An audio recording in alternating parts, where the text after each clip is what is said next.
Boy, I trust you in all, but I've been here before you. You remind me of pain, but I can't ignore you. After I met you, boy, I tried my best not to think of you. Such a silly game to play to eventually just lose to you.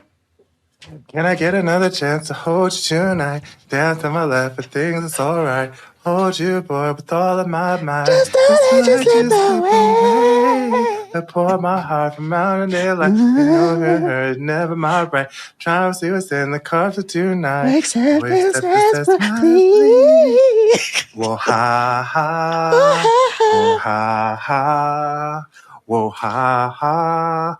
Hey, hey. Whoa, ha, ha, ha. Whoa, ha, ha. Whoa, ha, ha. Whoa, ha, ha. Whoa, ha, ha. Whoa, Hey, ha. hey. Whoa, ha, ha, ha.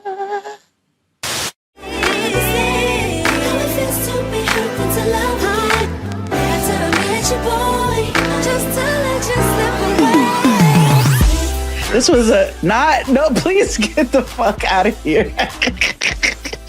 Is this your sassy like hat? No, it was my. Oh, your bag. It was your Sherry Dennis bag. Yeah. She had a white woman talk to the manager haircut, but because she's black, it was, we use the Marcel irons. See, it wasn't that until that. It was, happened. You exactly. Know what I mean? Like, but you see how they take over shit, though? It's a funny story. I was in Bridgeport, Connecticut. I used to go to the University of Bridgeport. And on Main Street, there is a barber shop / hair salon. Mm-hmm. This is very important to the story because it's right next to Rootsman Kitchen. So it is a strip mall that is very, very Negro. Mm-hmm, mm-hmm, mm-hmm. So I used to get my haircut there because Puerto Rican guy, best haircut I've ever had. Yeah. Bridgeport has hidden gems. Yeah, I know. It's strange. It is. I'm leaving, and this white girl from my media class is in the retail section buying hair. Okay. And so I'm like, I don't want to say her real name, but, Stephanie. Girl, what you doing? And she was like, well, I'm in AC to get my hair done. And Steph was a rocker chick, like an alt type girl. Okay. And at the time, this is where like white girls had the Sherry Dennis as well, but it was like punk rocker chick or whatever. Yeah. So she helped me. She was very lost. And when she went up to the counter, because I was just talking to her like, because I was amused, because I've never seen a white woman buy hair before. So they call it extensions. Yes. And so she's trying to explain to like the lady what she wants to do. And the salon, the hairstylist is just looking at her like, you want me to what? Girl. So she, mind you, this is 2006, so we didn't have to like pull up shit on our phones or whatever. Right. So Mama was like, I'll be right back. You know what Stephanie did? Mama went to the library. Oh. Printed out a hairstyle from resourceful, from whatever the Ash Jeeves or whatever the fuck, and went back and gave it to her. She looked the fool, but the fact that she was resourceful and was like, I'm adamant about getting this Sherry Dennis rock situation asymmetrical bob. Did Ashley Simpson have one of those? Did Avril Lavigne have one of those? I don't know. I just put them on all of them. We have to be really fucking resourceful. Yeah, but like, remember, it didn't really get to Karen-ish until Nancy Grace came along. No, it's true. This nigga's always around. I'm like, there's other blocks, my man. There's other blocks. That's because that's no ice cream in there. I know. Especially the times he comes by. I'd be like, Don't play the song, though, my brother. Like, can you just turn the song? Pussy.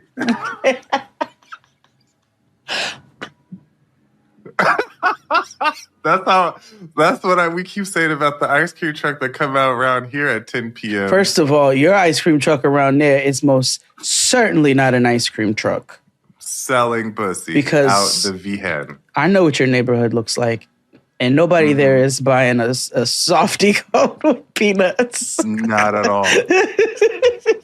No double dip swirl over here. Truth be told, I never hear children at this nigga's truck. So. No. Not even Noah. Dude, when's the last time Noah bought something from the ice cream truck? Do you allow her to go to the ice cream truck? First of all, let me tell you, will talk about an entrepreneur. Yeah. Yes. There's a nigga who goes. My girl. There's a nigga by her school who, when I tell you, that nigga will hop the line and cut around the parents to make sure he gets him a spot because he's about to get that after school money. So that's so Period. She gets ice cream more than she should because of the entrepreneurs by her school who's like, yeah, I found the key. You know what I mean? You know, ice cream trucks were the first food truck, you know? They absolutely were.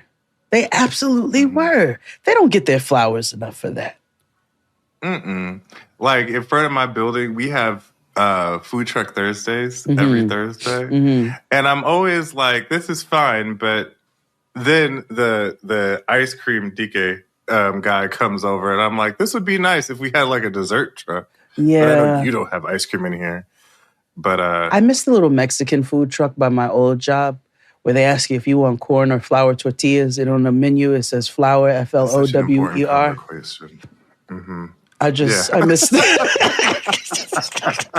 I miss them so much. Yes. I miss them. Oh, yeah. Praise the Lord, hey, niggas. Everybody. Yes. Welcome back to a brand new episode of Jaden XD. This is a big and freaky, supersized episode because we have a lot to cover. Yeah. Because we're covering the first 4 episodes of Life After Lockup. We know every year this happens. Every year there's a brand new season and we take a break. We're covering the show so much to the point where it's actually stupid on our part. Yeah. And you niggas never have to wonder. You never have to worry. Daddy always comes home. You know, don't even worry about it. So, you know, we just, if you missed it before, because people be missing stuff, and I'd be so fascinated when they'd be like, I didn't know anything about this. I don't know today, how y'all don't. I was so annoyed. I don't get it. But anyway, my grandmother passed. And I have been in the throes of family dynamics, you know, and, you know, establishing my grandfather and, you know, trying to get him set up. And Noah started school. So it's been you know, and we've had many family friends also pass away in the last couple of days. So it's just been a lot going on. So I appreciate the agents of chaos who, you know, fuck them other niggas, because I'm down for my niggas. Y'all are the bee's fucking knees. And I appreciate you for the way that you show up and support. And know that XD and I are always going to come through with the heat. And before we begin our supersized 4-episode,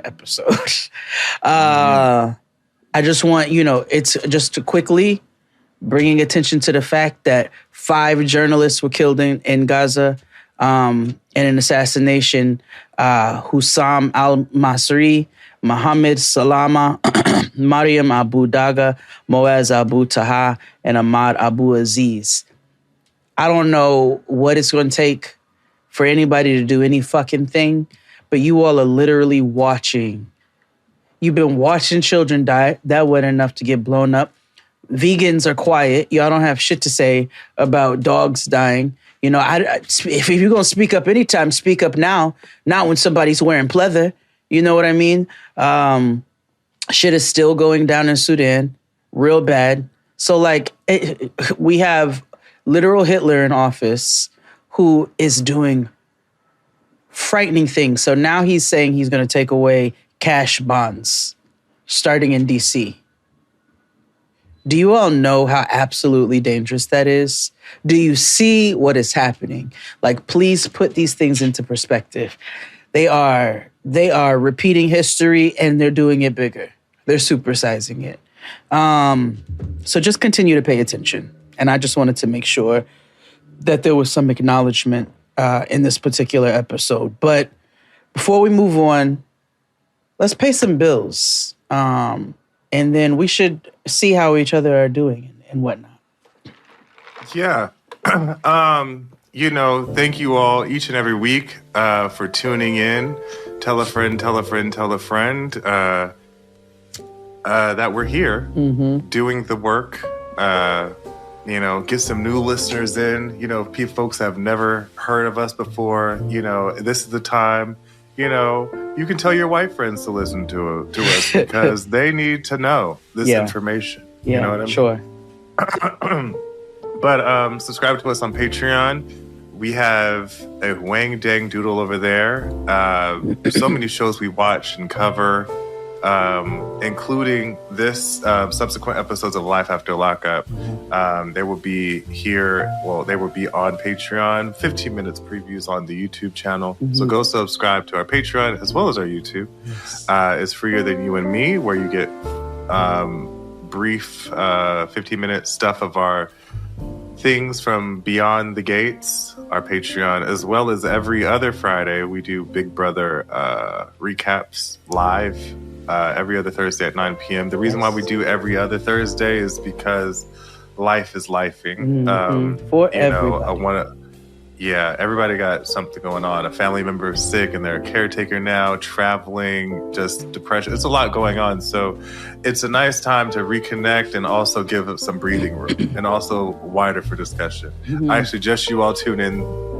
If you missed it, this past Thursday's episode, we discussed Big Brother and Love Island because the reunion happened this past Monday. So if you missed it, you could go watch it for free on YouTube and on our Patreon. Subscribe to us on Discord. It's the place where Jade and I don't be. I'll go in to just, say wagwan. But it is a fan-run space or a listener agent-run space where they have their own events. They help each other out. It's their own thing. They fellowship. They commune. Yeah, I love it. So if you are in need of real community, because that's such a bastardized word nowadays, but if you are in need of some sort of digital community that's legit, I will say without a doubt, join the Discord. It's a safer place on the internet. It really is. Despite that's why it's safer, not safe. Despite the agents of, it's not safe for you to be an asshole. I'll tell you that. Well, only in the best of ways, like us. You know what I mean? Like it's not good trouble. Not for you to be like a for real world class asshole. Like so, make sure you enter the space and speak. It's a space of manners and brought upsy and dark humor, because it is also the agents of chaos who are. The moderators will let you know. Be like, hey, hey. Teetering that line there, you. So, make sure they are a real community, and I don't like to express proud for adults, for most people and children included, but I'm really proud of the space that we've cultivated, and I'm really proud that they've, continued that on. So thank you, agents. Y'all are it. So, yeah. If there's any other announcements, again, I'm doing consulting still. Email me at xd@xdexperience.com. If you want to book Jade and XD to come to your town, please email us. We're open to it as well as advertising. We're still a Grassroots production. Yes. And so... you know what? Congratulations, nigga. 11 years we've been doing this on our own. Yes. You know what I mean? On our own. Okay. On our own. So I hope you step back every now and again and be like, yeah. Well, yes. I've been in a space of I've been trying to be more positive lately, so it comes off robotic, and so Chris Rogers will look at me like, like Courtnee. But in recent weeks, I've been trying to be more present and thankful and grateful. Good. Of what we have and what we built. And I was like, since I started XD like almost 20 years ago, I was like, my whole goal, I told Asante this, all I wanted to do was just be a YouTube partner and be at home. Mm-hmm. But now there's been so much more opportunities. And for the last 5 years, we have been able to work for ourselves and be completely independent. And I'm so grateful and thank you all for that. Yeah. Yeah, for sure. But without our hard work, nigga, like it's, we've won Emmys with Leah Remini. We have done. Hello. Like, we've started shows on BET Plus, the Miss Pat show. Like we took Matt Sharp to a whole new level. You're welcome. Yeah. So our imprint CBS on the world on our backs. Truly, it's quiet, but it's a flex. You know what I mean? Yeah. It's not financially, but it's we're staking our claim. Yeah. But anywho, we thank you all and shout out to us. Yeah. We're the bomb. Let's take a break and we'll be back with more Jaded XD. You're the most humble podcasters on the air. Mm-hmm. After these messages, we'll be right back. My mistress' eyes are nothing like the sun. Coral is far more red than her lips red. If snow be white, why then her breasts are dun. If hairs be wires, black wires grow on her head. And we're black. Before we get into it, I have a couple of things to talk to you about. Yeah. The past few weeks, I've been working, blah, blah, blah, blah. Here's what... Remember how I said, Tiffy time would be the end, and somehow she brings herself back? Oh, yeah. Well, we have a new one. And remember how I said I thought it was going to be her replacement? Yeah. Nah. So, instead of Tiffy time, I can't believe I'm about to say this. It's Jason Lee time. Oh, no. So, if you aren't aware, Jason Lee is a product of social media affliction, if you will. They run things like Neighborhood Talk or whatever the fuck. One of them microbloggers on, and they had a podcast with Melissa Ford and whoop-de-whoop-de-whoop. Well, they became a few years ago, they became a city council member of Stockton, California. And now they were running for something. Now they've been elected to be vice mayor. So they have been vice mayor in Stockton for a little while. I do want to say, if you're unaware of where Stockton is, it is near Sacramento. And, I refer to Sacramento as Arkansas, California. So Stockton would be Ohio, California. Yeah. Yeah. Yeah, or Gary, Indiana. Yeah. Yeah. Yeah. Stockton is the Gary to Gary, Sacramento, Chicago, Arkansas. Yes. That's exactly it. So apparently he has misused about 50 grand. Already? Allegedly. $50,000 of public funds from the city's risk mitigation fund were misappropriated for a Wild and Out event without proper approval. So back in May, they had a Wild and Out event, and somehow these funds, miraculously, from this account, went to promote the Wild and Out event? This event. And, so Fox is reporting that Lee facilitated the misuse of funds, causing the city manager to raise concerns about how Lee engaged the city staff and event promoters. So they're like, this is a little, y'all blurring a little like professional and, conflicts of interest here. Is Nick Cannon still a part of Wildin' Out? Because here's what, what's his face said.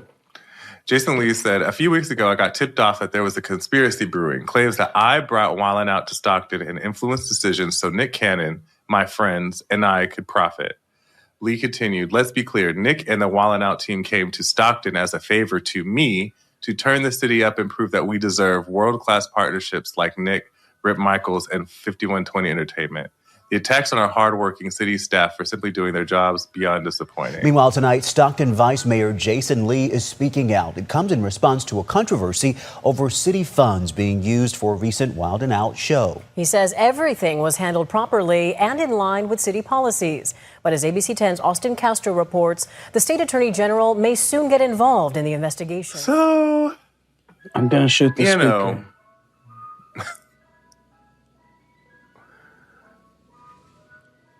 It is like school is back in session, right? Like, nigga.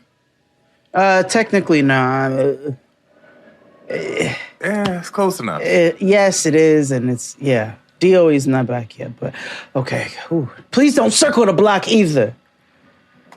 Okay, so... But yeah. No, he most certainly did that, allegedly. Because who the fuck does... Who the fuck goes to Stockton as a favor? Well, me. That's how I even know Stockton exists. But I'm like... Yeah, but like, how do you like... They came as a favor to me to put Stockton on the map. First... Yeah, you definitely did that, sir. And it gives me, when did Tiffany build that skating rink? Yeah. It gives exactly that. Or when she had Kiki Wyatt come. You promised exactly situations like Nick Cannon, what's the thing called? Mariah Carey's baby daddy. Mariah Carey's baby father. You promised him an honorarium. And when you could not get that honorarium, allegedly, you then proceeded to rob Peter to pay Paul. Yeah. Yep. Allegedly. Allegedly. I just needed to let you know that because I'm sure there will be updates, Yeah. Since, political, I don't want to do too much political news because you can look outside, but I do think that I found that of note.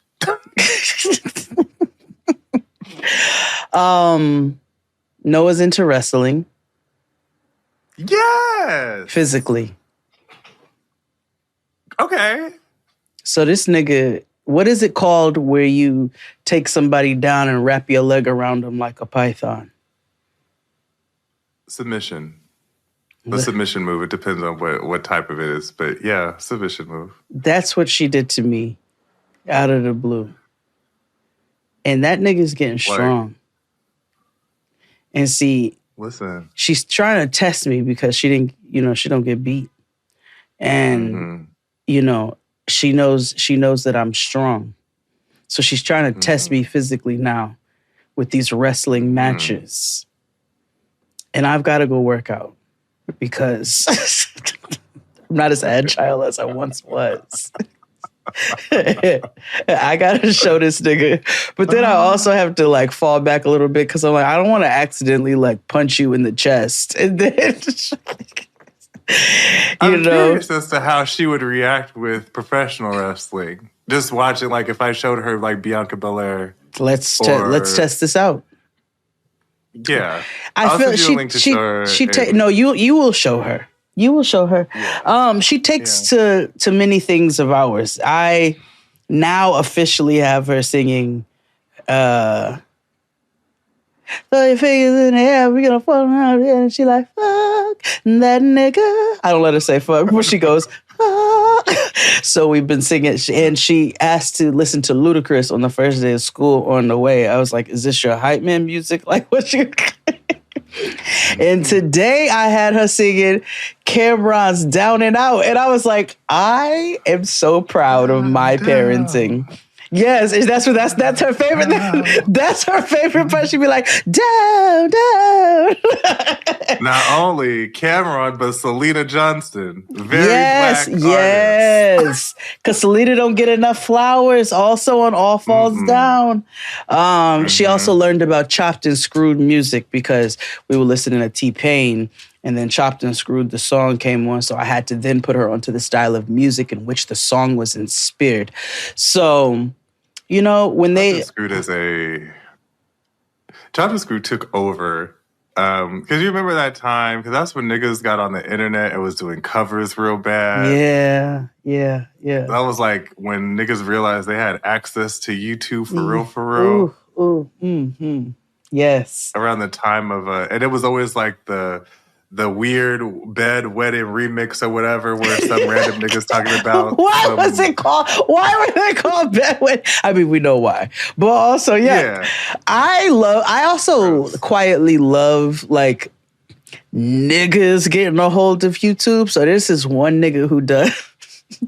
But also hate it, like how we talk about how they need to put a tariff on podcast equipment. Yeah.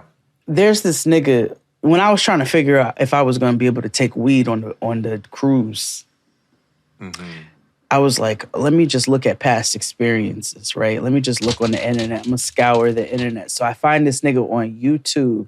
It's this big nigga who looks like he carries a washcloth with him. And he was telling the people about how he was smoking on the Carnival cruise. And how he is now banned from the Carnival cruise. Howsoever, he then directed people to his Patreon if they really want to know how they can properly get away with weed on the fucking cruise line. And I did it in a cruise room.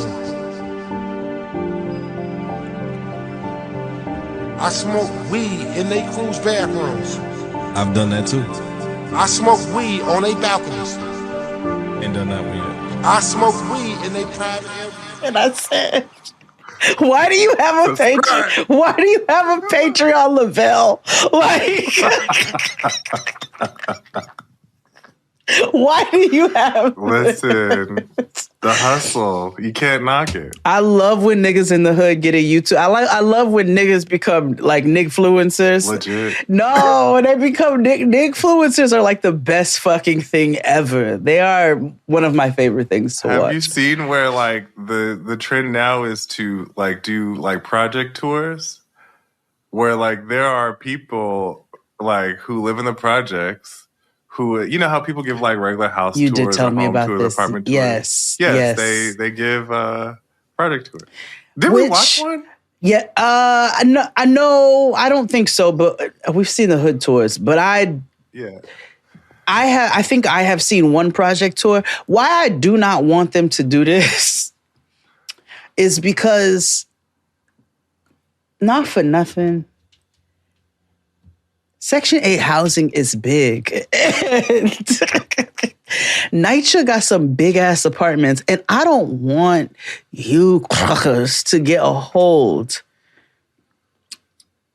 of any... They already turned Vanderveer into Flatbush Gardens. You know what I'm saying? So at this point now, stop exposing the business. Yeah. That's all I'm saying. Like my homegirl used to live in the Jacks off the J at Alabama. And I remember I was going over there. I used to go over there often, but I was like, when I think about it, I'm like, maybe I should not have. But no, nothing. No one bothered me. You made it out. No. Yeah, it's fine. But my girl had a 3-bedroom. And when I tell you, it was just her and her daughter. Yep. And it was the most spacious. She was like, I don't even have enough money to like furnish everything. And I was like, I don't see how you can because of the fact that it's so fucking big. Living rooms be big as shit. It's bigger than my apartment. You have a whole sectional and a love seat and a whole, You can really, you can do a lot with a NYCHA. This is a home. You can do a lot with a NYCHA apartment. Now, granted, it comes with some caveats. You know what I mean? Oh, absolutely. But the elevator smelled like urine from 3 generations. Yeah. But her actual unit, amazing. And she was like, I'm the only unit in here that don't have roaches. I was like, hey, work, mama. Sister. Work, mama. See? So I just want them to stop exposing like the internet is the worst thing to happen to the young people. They don't have no boundaries about when to cut off the information. Y'all don't need to share everything. Stop sharing how you scammed Amex on TikTok. Thank you. It's not bright. Like it's not smart. It's not smart. Not at all. The old biddies are still trying to holler at my grandfather. It's a brigade going of to turn up biddies in the of next old. month or two. Oh, no. They turned up in the first week, I told you. But the trollop list keeps growing. And he sends screenshots of their text messages to our family group chat. So... So we be talking cash shit about your grandma if she's listening. But tell her also that she's trifling and to stop trying to holler at somebody who was widowed a couple of weeks ago. That is insane. Like there's no qualms. There's no reservations. They just do whatever the fuck. Listen, and they are shameless. Well, yeah, they are proof positive that they're the ones that know that life is too short. So you might as well like shoot your shot. Get on the good foot. Yeah, I mean, and I also feel like, and you and I both know as we've gotten older, like our level of fucks and scruples, diminish over time. Yeah. So I can imagine at 70. I was born with few, so I'm scared to see because I saw the one who I told you about on the Patreon. She didn't show up. She didn't show up to. Oh no, that bitch was at the repast. Coat. She showed up at the repast talking about Pastor. She goes, "Hi, Jade." I said, "Shirley." It kept going. You trying to show your grandfather her slip. Yeah, girl, tuck that girdle back and trying to show her a little and watch your old action. Nani. Like we're not doing that right now, and I'm not trying to block nobody's, geriatric blessings, but I also like give us some time, bitch. Not even a month. God damn. Clearly, but we don't have that. We don't find it, bitch, before I help you find it. Yeah. Listen, shame in elderly people, they don't mesh. It doesn't. How shameless are we going to be? Oh no, we have the internet. We don't really have shame like that. So it might. I think we've gone so far off course. Oh, you mean we as a society? I'm talking about me and you. No, I can't subscribe to what those niggas do. I've got more shame than them. Well, no, I'm probably gonna loop. I'm so liberal, I'd have looped around to conservative again. That's probably what's gonna happen. Let me not say it because somebody could say because if your kid is walking into school at all fours, but I don't want to sound like a Texas, politician because I know theirs is exaggerations, right? I've not heard there are no fucking kids peeing in litter boxes. But Brenda does exist, and y'all not gonna act like lock her up. Not to get all Snoop about it, you know what I mean? But yes, Snoop. I was just watching movies with my kid, and all of a sudden, it was two lesbians showed up. I was like, I know you of all fucking people. He said he was flat. His gabbers flaccid because he was sitting with his grown ass son. and grandchild. First of all, that didn't happen. Let's be very clear here. Like, the kid did not say that. No. Okay? That's a lie. And then second of all, these two women are having a baby? Oh my God. And Snoop was up there like, same-sex marriage. And he was upset about it. Proposition hate. You want to talk about a boomerang back to conservatism? Yeah. How does a nigga who got this nigga got a song called "Murder Was the Case That They Gave Me"? Like, I saw you in the music video just roll over in the thing. No, I've heard fuck your that. album. I saw you in the courtroom with your Shirley Temple curls, nigga. Like, I watched you in the courtroom battle the case of murder that they gave you. Yeah. And you want to talk about the sanctity of whatever the fuck. Here's my thing. Oh, these niggas. You know, I think niggas say shit to I think also WWE Hall of Famer Snoop Dogg. Because he is. I know.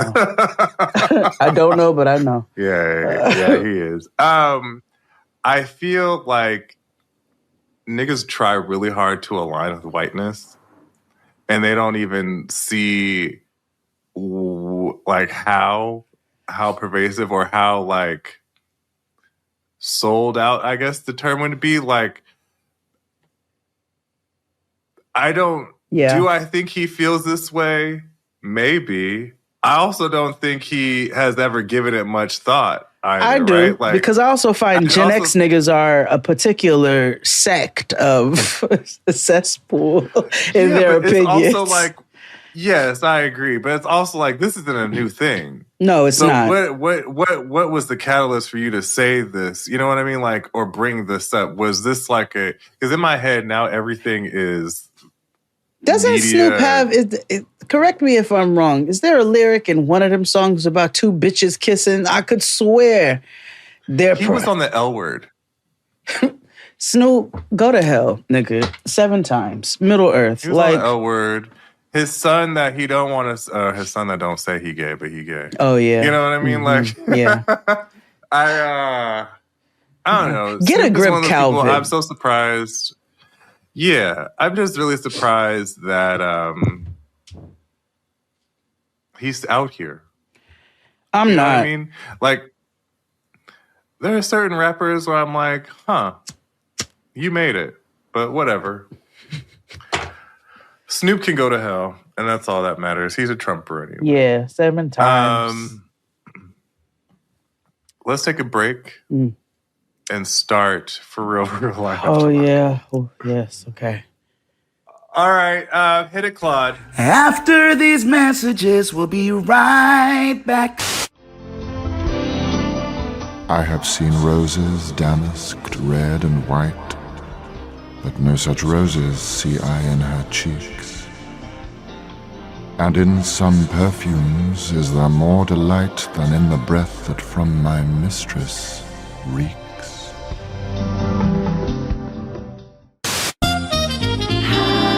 And we're back. Yeah. We're covering 4 episodes of Life After Lockup. You can catch it every Friday at 8 p.m. Check your local listings. We're going to go couple by couple through the 4 episodes. So, you know, and again, this is free. So you could find each couple that you're looking for by each individual video. Okay? Yes. And it's all together. All righty. So where do you want to jump? Oh, you know what? I'll just go down. Let's start with some whites. You know, let's get Sally, also known as Bianca, and Daniel out of the way. Okay. It's interesting what a couple seasons will do to your to both her and to us, or to me, because my initial reaction was like, However, the last 4 episodes, my attitude has changed a smidgen.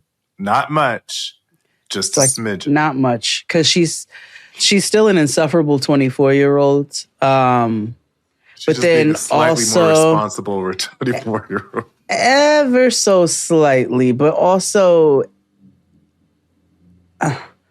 yeah, we'll get to this. So Bianca, who we affectionately call Sally, is 24. Daniel Is 30 exactly. Is 31. That's also another reason why he is the more problematic one always. Yep. He's 31. He is a moving company worker now.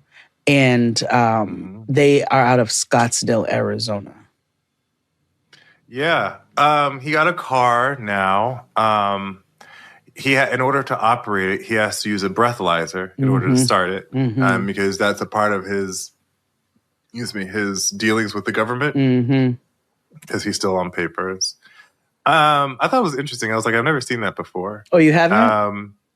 The breathalyzer to start. Oh, yeah. The DUI. I know a couple of people who had DUIs. Stop drinking and driving, folks. Yeah, stop, guys. 777-777-777. I will also get to consuming and driving in a little bit. I did forget until they reminded me about the Goodwill and promise ring that his mother bought. Yeah, for $50. Yes. Yeah, remember last season or wherever they were on, he proposed to her with a Savers ring. And it wasn't even a proposal. It was a promise ring proposal. And so she's looking for a commitment in the next 4 months. They moved to a new crib. So she's, she's trying to get her life back in order. So like they go to like CrossFit, but like CrossFit for recovery. Barbell is what it's called. Yeah, Barbell Saves program. Yeah. And it's a pretty cool program for those who are in recovery, and they use CrossFit principles for recovery practices, which is, I enjoy this modality better than AA or NA. Yeah, because you get to be active and also within community. It's not religious based. It's not religious based. It's focusing on your health in a different way. You know what? It's giving you something else to focus on. I really actually thought it was a very cool program. Me too. And she goes with him because actual surprise, Mama stopped drinking. That's why I said I'm giving her this little bit of modicum of responsibility, because the last time we saw her, Mama was off her fucking rocker, and it wasn't helpful or conducive for him to be with her if she drank the way she did, Yes. for his own sobriety. Yeah. So, she realizes that, she don't like the way alcohol makes her feel anymore, and, she's trying to be a better person. So, good for her. However, she ends up leaving the gym. They finish up their workout. She ends up going to hang out with Celeste. Remember Celeste last season? That was the Gator, the fiance of his friend Gator, who she cannot stand. I too cannot stand him. He's a loudmouth yacht. Yeah. But she took a liking to Celeste and vice versa. And so remember, Gator and Celeste are getting married. And so she goes with Celeste wedding shopping. And so they're trying on dresses. Of course, Bianca is like, not jealous, but longing for a similar scenario. She tries on dresses herself. Of course, she wants a black dress because she's dark inside. Yeah. Sally. But also, I wouldn't work.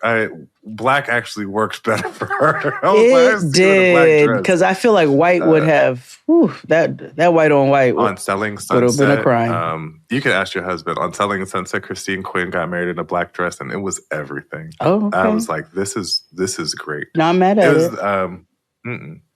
Ever since Khalees had that green dress, I was like, why do people, I'm all for choosing whatever color you want, but I'm like, I wish more people would invest in like colorful things at weddings. And Nas was definitely a petty bitch for putting that on his album cover. But man, niggas really. So yeah, they go dress shopping, and this is where we find out that she recently traveled to his cousin's wedding, which she was a bridesmaid in. And I guess he decided at the last minute that he was not going to go. So she went to his cousin's wedding alone, which would have irritated the fuck out of me. If I'm being honest, I wouldn't have gone. And he went with his other cousin, the one who we've seen the one who looks like Randall from Recess. He went with Randall to Vegas. The one that was trying to fuck on Bianca. Yeah, exactly. And he had a slip up, which he admits to his sponsor trainer, that he took some shots at the airport due to stress. And we see throughout these episodes that that stress is building, and there is a nagging reason for it. Yeah.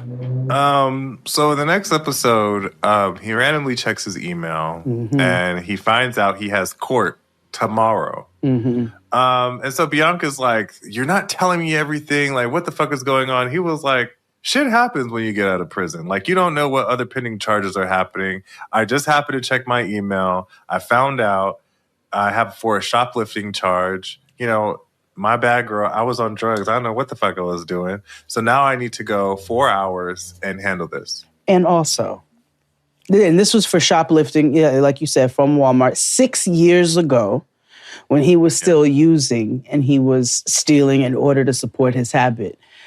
Let's be clear. Now, no, not so much. But has there been a time where, you know, I might have had a few warrants and gotten caught up because I didn't know or didn't remember? Sure. Is that irresponsible? Yeah. But also, 6 years when you've been dealing with all these things, like, girl, just be happy he saw the fucking email and told you. And this is where, well, that's why when you said you want to give her a crumb, I forgot about the drinking thing until we got to it. But you don't get points for... People are responsible for their own actions. Let's start there. And also responsible for leaving situations that cause them stress or cause them to backslide into, you know, previous behaviors that were not helpful for their lives. Howsoever, I'm not giving her a lot of credit because even though she did stop drinking, she is not easy. And that's why he didn't tell her. That's why he told her he didn't want her going with him to court. He didn't tell her why. He was like, I don't want to hear her fucking mouth for 8 hours. The girl complains about everything under the sun. Even when she went to the barbell program, she's complaining about how she wore the wrong bra. At one point, she cut somebody off on the highway and she's cussing them out on the thing. And he's like, you don't want to cut them. Like, she is a problem. Right. Now, part of me thought, I'm like, is this her having withdrawal symptoms? Probably. She acknowledged that she's a little testy because she's used to drinking to ease her worries. Yeah.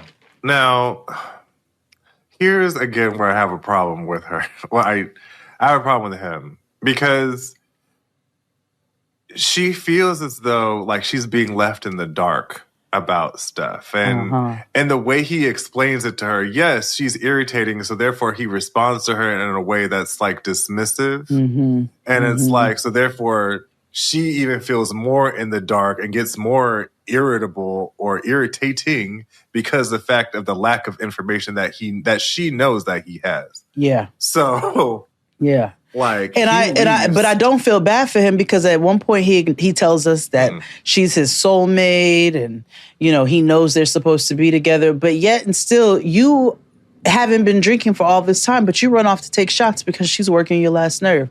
And now you want to go and drive to your court appointment on your own and stay in a hotel and do all of these things because she's getting on your fucking nerves. You could choose to walk away from the situation that you know is sending you into a spiral. Exactly. So he leaves and doesn't say anything to her, and he leaves for court. 4-hour drive each way. In the meantime, she links up with her friend Katie at the cat store, which is her old neighbor. Is her old neighbor who is 10 years her senior, but also 10 years stupid. Yeah, she is. Yeah. Because her neighbor gives her horrible advice. Like, she's like, he's out here doing X, Y, and Z, and you need to watch. Mind you, he is not. He is just on the road. Yeah. Pissed that he has to do this. Yeah. So, you know, moving on. As she leaves the cat store, his PO calls her. Mm-hmm. And she's confused because she's like, well, why the fuck are you calling me? Shouldn't you know he at court? So all of a sudden, she gets off the phone and she tells production, well, he's not coming back. So I don't want to film anymore. And so she takes off everything, all her mic packs. She takes the cameras out the car. She's like, well, I don't want to film anymore. Super dramatic. And production's trying to figure out, well, bitch, what the fuck happened? This is a very common thing that happens in these 4 episodes. Yeah, and we'll talk about that later. Yeah. But I was beyond irritated. I was irritated because this was stupid, how they were manufacturing drama. At least with Quiana and them, I could see why that was why. Yes, we will. Yes, we will. Yes. But this was stupid. So, like, 2 hours later, she comes back to their apartment and she agrees to film again. So, like, nothing happened. He had 80 hours of community service. He has to pay $50. And so what happened with that phone call was that the PO told her that he cool and he's staying at a hotel. But the PO was like, I don't like the situation that y'all got going on at home. This is a toxic situation. And because I don't like it, I should move this nigga out the home. We'll see. And this is all because he called his PO and vented to him or her or them like his bestie or Let me tell you about my bitch girlfriend. This bitch is getting on my nerves. and I might go steal another Walkman from Walmart if she keeps yapping in my ear. And the PO got all concerned or whatever. Now, she is the most mad. How mad are you? How that you are venting to your PO? Because I wrote in my notes, I was like, I don't want to be on her side or his side. Why are you telling your PO your business with her? Like, that's crazy work. No, they can both eat each other like beta fish. Let's be clear. But she's mad about him telling their business. That's what she's mad about. She's mad about the hotel. She's mad about them telling their business. And she genuinely in her soul of souls believe she is the most unproblematic person alive, which is so fascinating, but she doesn't have anybody who truly holds her accountable. No. Now, this is why I say you can't give him nothing. No. I tried to give him something because, he was diligent about his not drinking. And listen, I understand it's a sickness, so... But also, we make willful decisions and put ourselves in situations that we know ain't good for us. So he's ignoring the shit out of her calls. Remember, he stayed in a hotel. And he's like, I just need some space from this bitch. Like, goddamn. And he brings up the fact that she don't have no friends, because she don't, which is why she don't really like anybody. Like, she can say she likes Celeste. She's neutral about Celeste. She hangs out with Celeste because she's somebody to hang out with. Same with her old neighbor. She is in Arizona alone, which is going to cause you to probably cling to your partner more. He goes to the bar after starting his vehicle with his breathalyzer. He drives to the bar to meet some friends, and clearly these particular friends are not his friends. These are the types of friends that parents are like, those are not your friends. They don't want good for you. So he gets there, and these niggas are throwing back, first of all, lawless ass Long Island iced teas. That can't be good for anybody over the age of 25. I'm going to be a problem here. And I'm just going to go out on a whim and say, like, if you are over the age of 25 and drinking Long Island iced teas, you're the problem. You're the problem. In every scenario, life, in every situation. Yep. You are your own downfall. You are your worst enemy. You are your inner saboteur. That's you what are. you all know. And don't think because you make it cute and add a shot of Midori or whatever the fuck you do to flavor that bitch up. And you serve it in a little nice glass. No, bitch. It's still a mix of liquors. And it's not even good. No, It's not This is why, even again, good. I judge you heavily. Like, with the power and will of God, I judge. Because, like, why? Like, that is so crazy. Like, why would you make that conscious decision for yourself? Like, you clearly have no scruples, nothing to live for. You know, the last place I bartended was the Jazz yourself? Club. And every once in a while, I would get a Long Island iced tea. You know, like Long Island iced tea started phasing out as the places that I worked changed. And every once in a while I would get one. And it would just bring forth a face of judgment every time. Like, I got to make this shit. All I got to do is pick up every bottle and add a splash of Coke. And while you're making it, it's like, you realize, like, the choices you're making, like, I got bills, I got kids. Like, what am I doing? What are you doing? What are you doing? I got a family. I got people that love me. Like, why am I drinking this? 8 shots of mixed liquor. And a splash of Coke in a glass. Of those liquors, with one some of Coke. those. Yep, sure, yeah. Except for the triple sec, because that would just be diabolical. That's nasty. Or gin and Coke. Yeah. But yes, you're to your point. To your point. It's just terrible decision making, and that's what they're drinking, and that's what they encourage him to order and drink. Mm-hmm. They do. They also encourage him to drop her like a bad habit. Which, they give, a broken clock. Bro advice. Yeah. Yeah, they're his coworkers, so they're just like, yo, she's crazy, bro. Like, you really she love saved her, in your phone as kitty baby. Yeah, it's weird. However, something tells me through the previews that, he's going to get a bigger battery in his back. And she's going to show up. Oh, because she has this location on. Exactly. So she's going to pop up to the bar. I'm feeling she's going to pop up down to the watering hole. And either catch him drinking, or he is not going to order a drink because, production likes to play. He's either not going to order a drink, but he's still kicking it, and she's still going to have a problem. Yeah. And that was them. Mm-hmm. Who do you want to end with? Because I have to say, Sharp Entertainment. They came through this season because it depends. It's between, honestly, I want to end with Brooke and JK. Okay. All right. So let's go black. It was gonna be Scrabble tiles, but then I was like, no. And I thought about this as well. Watch. I was like, what order would I talk about this? And then we got to that final scene with Brooke and Bonnie, and I said, oh. Okay, let's go with LaTisha and Keith. Oh, okay. Let's take a break. Oh, yeah. Let's do that first. And we'll be back with more JNXT. Hit it, Claude. After these messages, we'll be right back. I love to hear her speak, yet well I know that music hath a far more pleasing sound. I grant I never saw a goddess go, my mistress when she walks, treads on the ground. And we're back. Life after Lockup. Life after Lockup. LaTisha and Keith.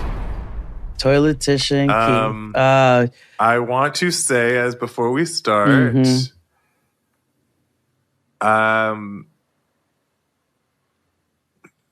one of these people in this relationship can do better. And I'm not going to tell you which one.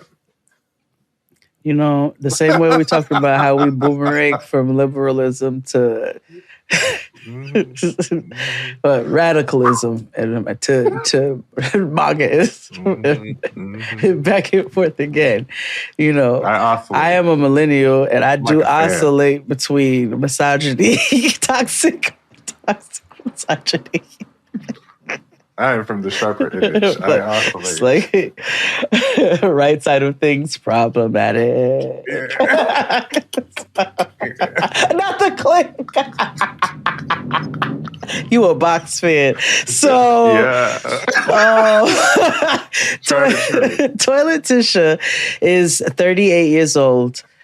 Keith is 36. He was in jail for drug distribution, armed robbery. Anyway, drugs. Drugs. And he is currently unemployed. She is listed now as an entrepreneur. Now, and they're located in Pueblo, Colorado. Now, real quick. Currently, because that's where his prison is. They're from Davenport, Iowa. Yes, from Iowa, excuse me. Which I didn't realize was, but I don't think about Iowa. I didn't even know there was niggas in. So anyway. We said this. Remember when one of them folks from Davenport, our girl, with white native Charles. Yes. Mm-hmm. We did say yes, we did. Mm-hmm. That's like when I discovered there was a lot of niggas in Milwaukee. That's just something I didn't know before. But that's where Jada Essence Hall is from. Exactly. So Toilet Tisha was previously, when we were watching her on Love during Lockup, she was a CPA, right? And she owned, like Boss Girl Taxes and LLC. Pagers, LLC, right? Mm-hmm. So then, we watched her in this office deal so unprofessionally, and that is not aspiring to white standards. This is just... Her lack of professionalism was astounding in that office. You know what I'm saying? I want people to stop, that's why I hate when people talk about decorum. And it's like, it's rooted in whiteness. I'm like, well, did you think us as black folks were just running out here like fucking banshees? Nah. This is not aspiring to whiteness. This is not a Snoop situation. This bitch set up in her office and conducted a meeting with her employees and said, this is your new boss on this computer. Meet him via... via JPEG. So this is what we talking about. Anyway, fast forward. I know we talked on Patreon about how she caught a case and so forth in between all this time. Come to find out, Mamacita caught a case because one of her clients claimed that she was thieving from them. And so she is currently fighting a case where somebody is accusing her of theft. And so that is important to note. Yes. So we meet her. She's getting into drag at this hotel because he's finally getting out. Remember, they're married. His aunt Marcia calls. Remember, he has like an aunt who is like manages his funds because he had some nefarious means of money, lots of it, that Marcia was looking out for. Remember, LaTisha bought like a $10,000 ring and things. Yes. And all that jazz. Yes. Anywho,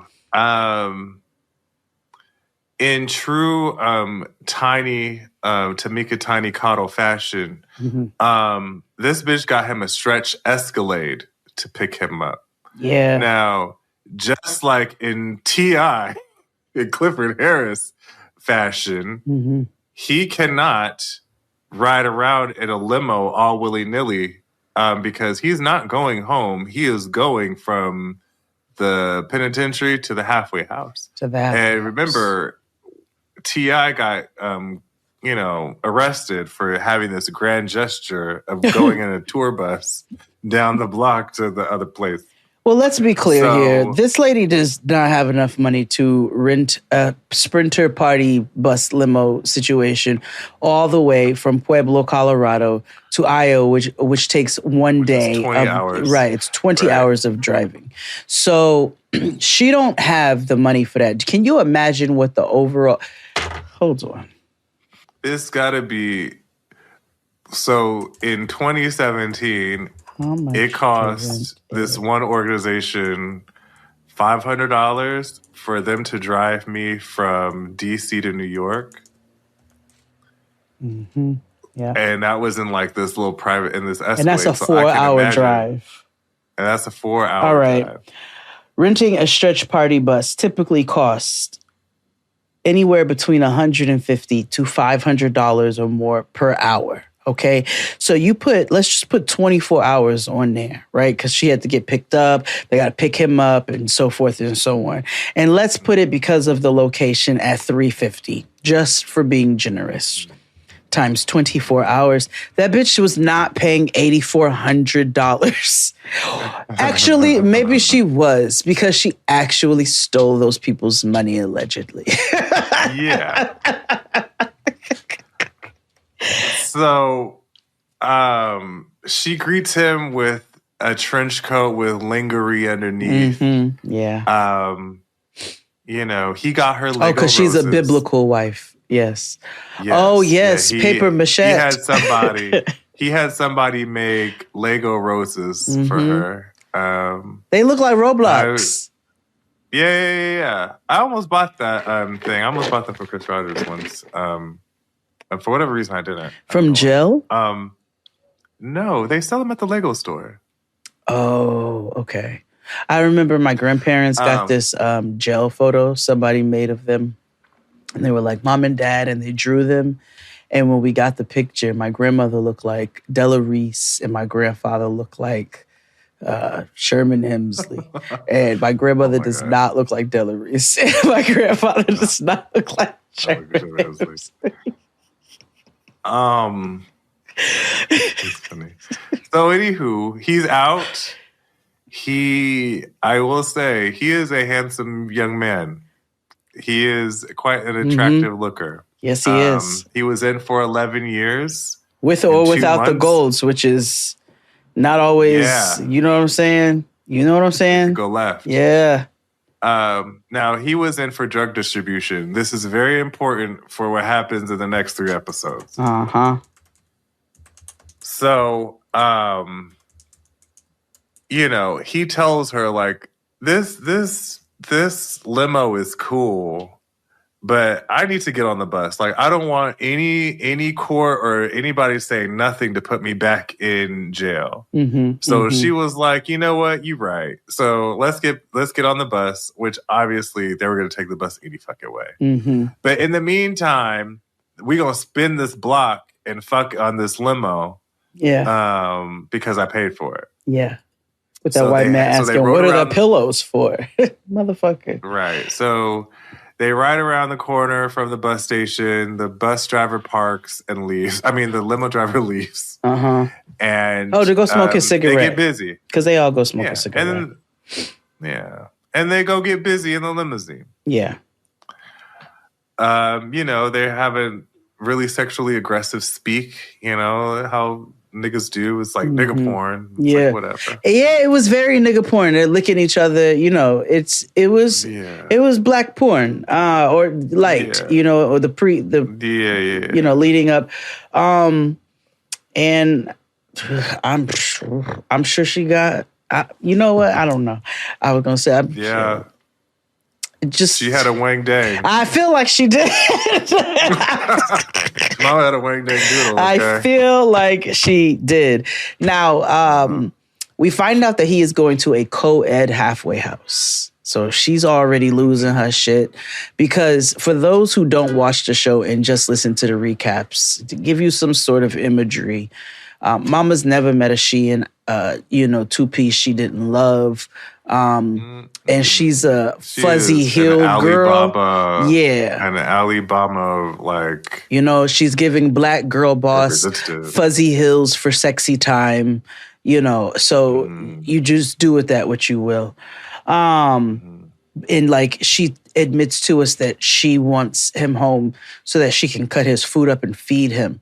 Like, she aggressively wants her man. And she's also one of those, it's like, my child has a big, giant, gaping, daddyless hole, so I have to make sure that in order for her life to be complete, she's got this nigga in her life. So, like, just painting a little picture for you. He's going to this co-ed halfway house. So she's having a conniption about it.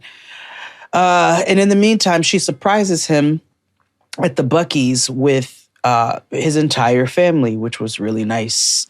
A nice reunion. Yeah, her kids were there. The youngest one, who, but she was there, and then the eldest one, Naraya, my favorite, who was not like, there. Naraya was not there. She was there physically. Mm-hmm. She wasn't there in any other capacity. She's like, I don't know this nigga. And hey, I guess it's nice to meet you. She don't speak like she said, hello, sir. And I'm not mad at it. I'm not mad at it. Same. His daddy is there. Warmly through an intercom. Right. I don't know you like that. His father's there. His sister is there. It's very emotional for them, seeing him. And so, it was lovely. It was a lovely little reunion for him and his family. And then she goes to check him into the halfway house where he has to be for the next 3 months. Yeah. So in the next episode, shit changes. So her and her father-in-law go see a lawyer. So here's the story. Keith has 3 kids. And one of the children's name is Damari. Yeah. Now, Damari recently got taken away from Child Protective Services because his mother, who was the custodial parent, got in some sort of trouble and is in jail, and it has a pending case. So they took the child away. So they're trying to figure out so that Keith can be the legal guardian of Damari. Now, a couple of things happened in this meeting, and I want to be very clear about what happened with them, especially with the lawyer. Because normally I don't like when white people get on camera and look at niggas and be like, you are so stupid. No, but the way this lady... However, before the lawyer said anything about what I'm about to describe to you, I was like, this bitch is so dumb. Hold on, pause. Before you go into I'm going to give you all some scenarios. And then XD will tell you what actually happened. Okay, imagine you walk into a Walmart and you steal a Walkman. And when you get outside, loss prevention and police come up to you and whatever. And you say, I didn't mean to take it. And you think they're just going to say, okay, no problem. Just hand it back and go on about your way.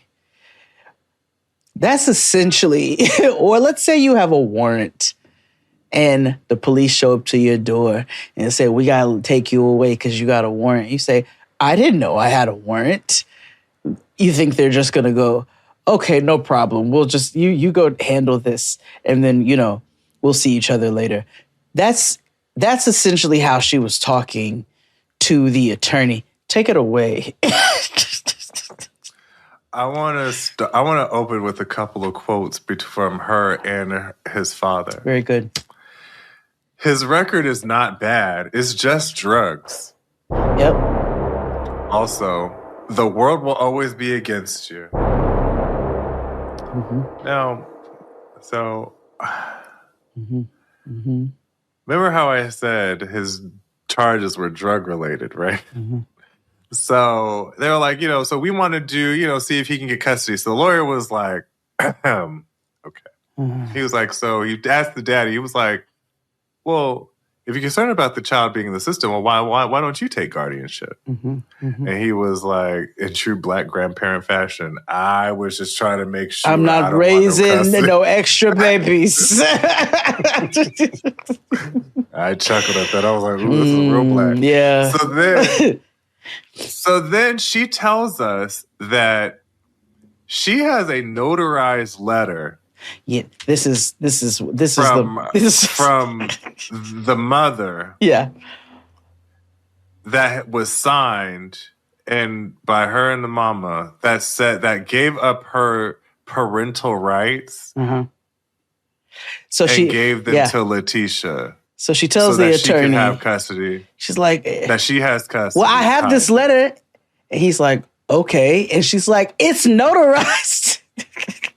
And I was like, bitch, I can become a notary, and stamp your little piece of paper. That fucking post-it. I don't mean shit. if the system, which listen, this is not me agreeing with the system, but if the system says this baby may not be there, your little stamped letter don't override that. Because the lawyer was like, you may think you're a good mother. When he said that, I fucking screamed. Yeah. I fucking screamed. I was like, because let's be clear here. Aunt Marcia is a good mother. I have seen you take care of them kids for 15 minutes and you've been on like 4 seasons now, bitch. Yeah. Like, let's be, like, you got your babies evicted from multiple homes because you was playing bald-headed ass games, doing some nigga with flipping shit. So anyway, oh yes, the attorney most certainly said, you may think you're a good mother. That doesn't mean that they're going to place this child in the home. And then it gets worse because he's like, now tell me about this pending case you got going on. Well, somebody claimed I stole from them. And he was like, yeah, the judges are going to look at that, but also will, because the fact like, bitch, what are you doing? Bitch, because Keith can't live there if you got a case, bitch, either. So what makes you think that kid and clearly, you try to steal a child via a notarized letter. And you are in the middle of this shit right now. Like, it's not resolved. Also, this is how I know the child needed to be removed from the home, because not only is LaTisha dizzy, the mama dizzy. You agreed to just sign on a napkin your child away. Okay, you let this bitch show up to your house with 2 chia pets on her shoes, and you said, you know what? You the one. You the one. Yeah, and that's what the lawyer was like. The judge needs to determine, like, he was like, it's in the best interest of the child. Y'all are acting in the best interest of y'all. We don't know. Now, do I personally think foster care is the best interest of the child? Absolutely not. No. Foster care system is fucked up if we're going to be completely serious about it. But also, you dizzy bitch. Which is why the lawyer was trying to push for the grandpappy to take it. Like, exactly. I don't want the child in foster care, but at least somebody. And eventually we learned that the child is with the grandfather. Yeah. He did take him because he was like, okay, I can't let the boy just, be out here. Right. So... Next scene, nothing happens from there, right? That there's nothing. We're at home. They're still trying to get Demarion, or what's his name? Damari. Yeah, they're trying to get him, and she uses all that language. He needs to be home with us, with his family. She's really part of that. Like, we're forcing this family together narrative. So she's at the house spending another 5 minutes with itty bitty, the youngest child. Mm-hmm. They're gonna make it Kyra. Kiara. Khira. I wrote it down. Yep. Mm-hmm. Kira. They're making a cake because Keith is coming home tomorrow from the halfway house, and they proceed to have dialogue about him coming home. Are you excited? I'm really excited. I'm really excited for my brothers. You know what I mean? Like, more teenagers in the house means extra people to do chores. It gives me more time with my Roblox. That's my me time. I'm really excited for my daddy to come home. You know what I'm saying? How come Nariah is not excited? Oh, because that's not Nariah's daddy. Oh, okay, bet. That's like her stepdaddy? Yeah. Okay, bet. All right, but he's my real daddy, though. Well, he ain't your biological daddy. Hand me the baking powder. And she's like, the little girl is like, what you... Bitch, I thought this was my biological father. Like, you got me up here calling this nigga daddy. She's like, yeah. Nah, I mean, like, he claims you, but, like, no, that's not your real daddy. Pass me the flower. Yeah. That's exactly how it happened. The baby looks, this is not funny at all. The baby looks gutted, okay? Heartbroken. She's like, you can see her whole calculation of everything going through her mind. Then she jumps back into child mode and she's like, I want to lick the spoon, but the dismissive quality in which this lady distributed this information. She is so lucky that children have like the temperament of like dogs sometimes. Like the attention span. Because I would have never let that shit go. Because as soon as she saw it, she got distracted by sugar. And I was like, no, queen, run that back. No, and let me tell you who would have held my feet to the fire. Noah's black ass. She don't forget shit, fucking elephant I birthed. Like, she don't forget. She be like, no, remember when you like, I'm like, nigga, this bitch is trying to charge me interest. She wrote me a contract and said, you gonna pay me $47. I put interest on your $30 you initially owed me from that video I edited for you 2 years ago. I birthed an elephant child. Dumbo came out mid-twat, okay? And this child here was distracted by icing, and she better be fucking lucky. By the way, her mother casually distributed this information. Yeah. It took me back to when Lil Cece found out that Baby Nuck was her daddy. Yeah. Which was actually, oh God, that was as bad as this. No, this was bad. This was bad because as she explains, like, and I don't know if these people lie, but I'm going to give them the benefit of the doubt here, even though I know that they lie. But she tells us, like so many other women do on this show, that it is the child's idea for calling them daddy. I don't believe that because let me tell you something. No, we have watched you push this narrative. No. No, I got too many aunties, cousins, and homegirls who won't even introduce their children to the niggas they fooling with. You know what I'm saying? Let alone having them call him daddy. No, you wanted this nigga Stepford ass household where you all flip houses together and, you know, eat dinner and cool. But don't put that on that kid. That kid, you made that child believe that was her biological father, locked the fuck up, and it's not right. And then this child now has this forever footage of discovering that man is not her biological father, along with everybody else on TV. Where she can grow up way down the line and some hateful bitch such as myself would hold it over her head if she did something spiteful. Remember when you found out your daddy wasn't your daddy on TV? You see what I'm saying? Like, why would you open her up to this? Pause. Speaking of which, remember how I told you last time we recorded how we had a follow or a listener who was related to Johnny Mathis? Yes. Why we have a listener that is related to Chili? No, we can't talk about nobody. Ask your cousin why she's a Scientologist. And this is how I know black people are all together. Because I looked at that comment that we got. And I was like, you related to Rosanda? Yep. And I was like, Rosanda! Chris and I were talking about how we don't say Tion, we call her T-Boz, Left Eye. We don't say Lisa. It depends on who you how you refer to her. It's T-Boz, Left Eye, and Rosanda. Just like T.I. is Clifford when he is aggravated as fuck. You know what I'm saying? Oh my God, that is actually very funny. Well, if she listens to us, then she already know. She know. Everybody got a cousin who be on, a type of time. Yeah. Yeah. Anywho, he is out of the halfway house. Still fine. He they all went to like some Waffle House situation.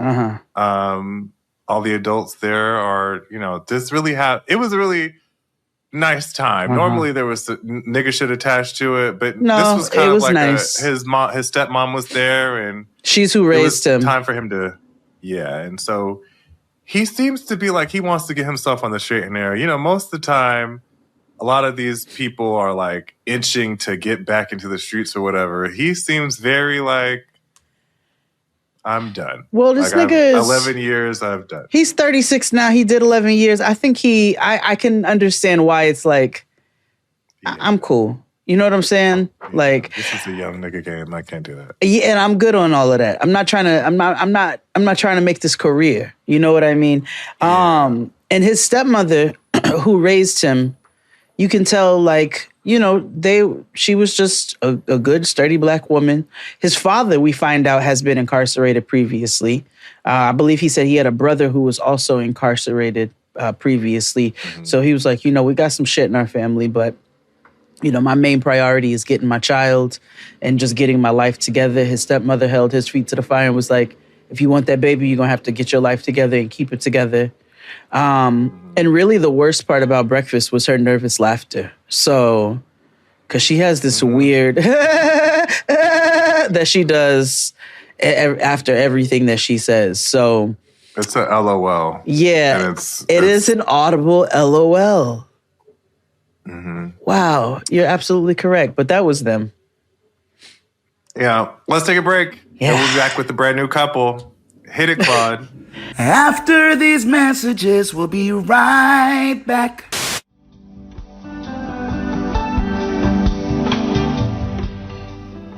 And yet, by heaven, I think my love as rare as any she belied with false compare.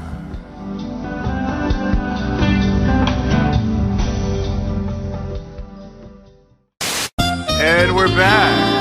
We're doing Love After Lockup. Again, this is the free episode, so please watch the visuals for free on YouTube and on our Patreon. You can watch the full thing, or you can watch video by video for each couple. Yes. So next up, Will and Courtnee. Oh yeah, Will's 34. Lives in Sacramento, California. Arkansas, California. Yeah. He is an IT specialist and looks exactly as such, and so does his community. Courtney. He looks like he would be in a Jughead comic. Like yes, he does. He does. He's got a animated face. Like a Jughead type situation. Yeah. Not Riverdale, but Jughead. Archie comic. Yeah. Archie comic. Yeah. Specific. Yeah. Courtney, 2 E's, is 25. She is Tara Reid, and reincarnated. She was in jail for a stolen vehicle, reckless endangerment, and identity theft. All of that for 1 year. So she is your quintessential white girl. She lives in Portland, Oregon. And I also wonder, like, where do IT guys buy their shirts? Like, where's the hub? They go to like places like Untuckit or Costco or well, it depends, you know, like Sam's. Sometimes a lot of them are Old Navy bros. Okay. Oh, that would make sense for all the Hawaiian shirts.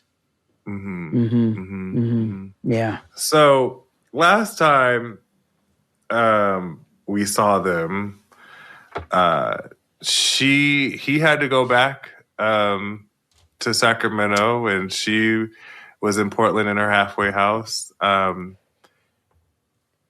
So he doesn't know where she is. He hasn't spoken to her. It's been 6 weeks since he left Portland. Yeah. So he goes up to Leak with his friend for a breakfast drink because he is that stressed the fuck out. Yeah.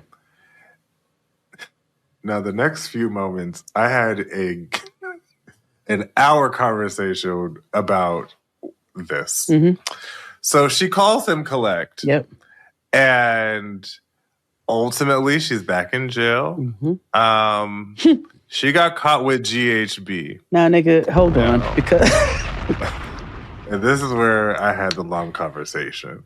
When they said she got caught with something in her room, my mind went to cocaine, pills, oxy. It didn't even go to weed. It went to most of those things. When that bitch said she got caught with GHB. I was like, gay drugs, that's crazy. I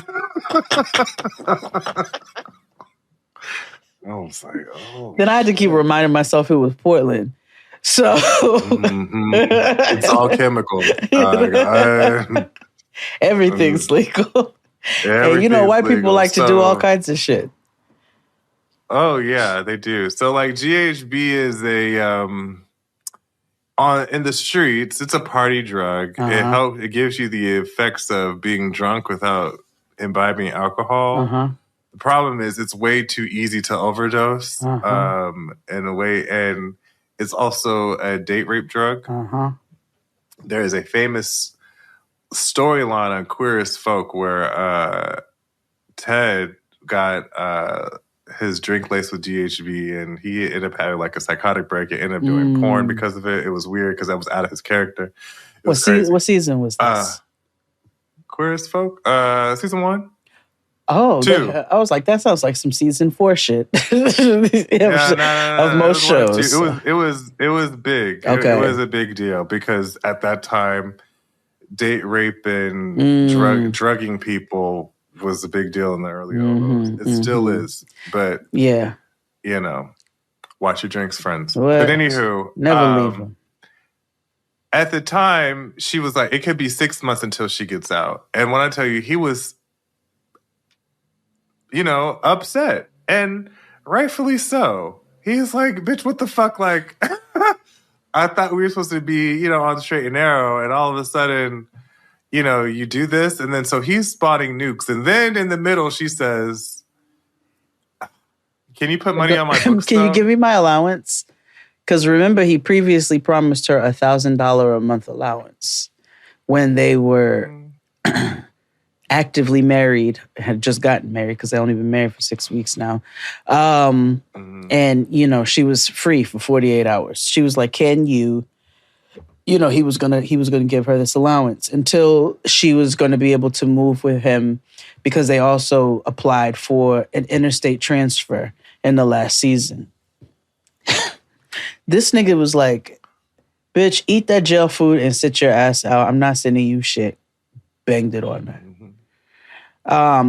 I want you all to also know, as we go into the rest of this girl is probably one of the biggest pieces of work I think I've seen on this show. Yeah. And I know it gets worse. Yeah. Yeah. And and she's not as outlandish in deed as like a Destiny. You know what I'm saying? But yeah, this bitch is audacious as fuck in a piece of fucking work, nigga. Do you hear me? But there's okay. So there's so much, especially episode 2. She's already getting out. He's on his way to go pick her up. Okay. Because he ended up feeling guilty and was like, yes, let me just go because she is my wife. This is my wife. En route, he gets a phone call that the interstate transfer was denied because of her parole violation. Justifiably so. She gets out, and her friend Mark is there to pick her up. Now, Mark is now a part of the show. It's Will, Courtney, and Mark now. Mark is definitely on somebody's registered list. If the government has not already searched Mark's entire home from router to fucking tutor and hard drives, I admonish them to do so immediately. Mark makes me so uncomfortable. I don't know if there has been anybody on this show in the last 7 years that we've been discussing it that has made me this uncomfortable. Even Puppy's ex-husband or whatever didn't make me uncomfortable. And this uncomfortable. No, this nigga is, I mean, he is the quintessential creep on a Lifetime movie who sits outside of high schools and preys on young girls and conducts really disgusting business. Like, he is... Okay, so Mark is there to pick her up in his... reminds me, I need to tell you about... So, I was real quickly. So when I was watching this scene, in the middle of it, I was watching the news at the same time. And so there was, it's not funny, but there's this guy going around Burbank sniffing women's butts in like seats and shit. A registered sex offender has been arrested for a third time after being accused of sniffing a woman's backside. So, like, when I'm watching this and this news came up, I was like, I know Mark does this. I know when she gets up, he goes and sniffs her chair. Like, that's the type of weirdo creep he is. He licks it. Public or not. Like, that's how bad it is. Like, that nigga licks the chair. It's gross. Seat sniffers are creeps in a different... Yeah. Like, it's just like, yo, nasty, what the fuck are you on, my nigga? Mark? No, Mark?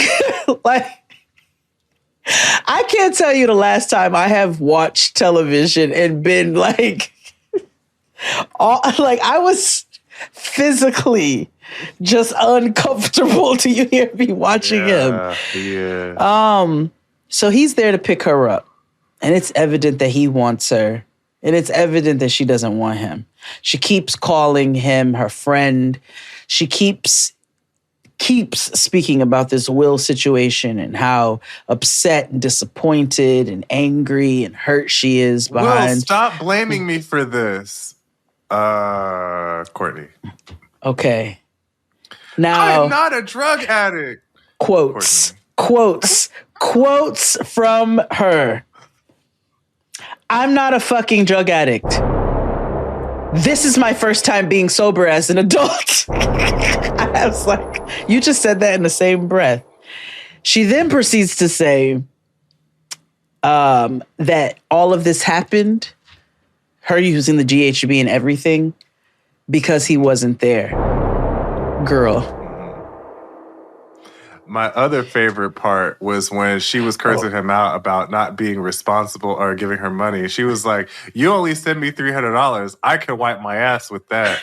Girl, Another right quote. Before that, oh, wait, what? You were asking for like your G a month. So all of a sudden, why are you... Another quote. Stop blaming me for this shit. Yeah, Will, stop blaming me for this. Who else is there? That was my favorite. It was like, well, who else, girl? Who in this scenario?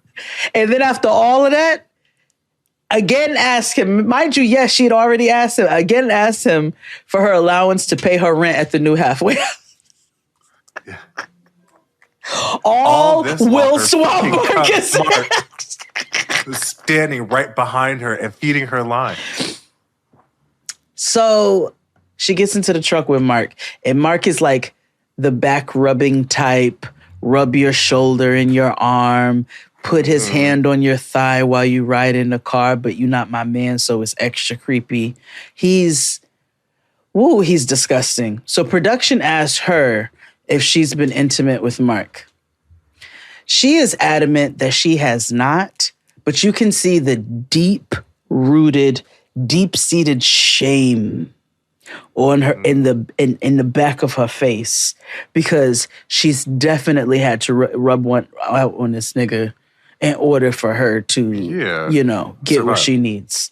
Moving on to episode 2, she's still placing blame elsewhere, but she's also spinning because he's not giving in to her, and your girl has no backup financial plan. Like, literally her only person she could rely on in these moments is Mark. Right. So she's at this new halfway house where there's no privacy. So she takes the laundry to her friends, who she does not identify at first. It's Mark.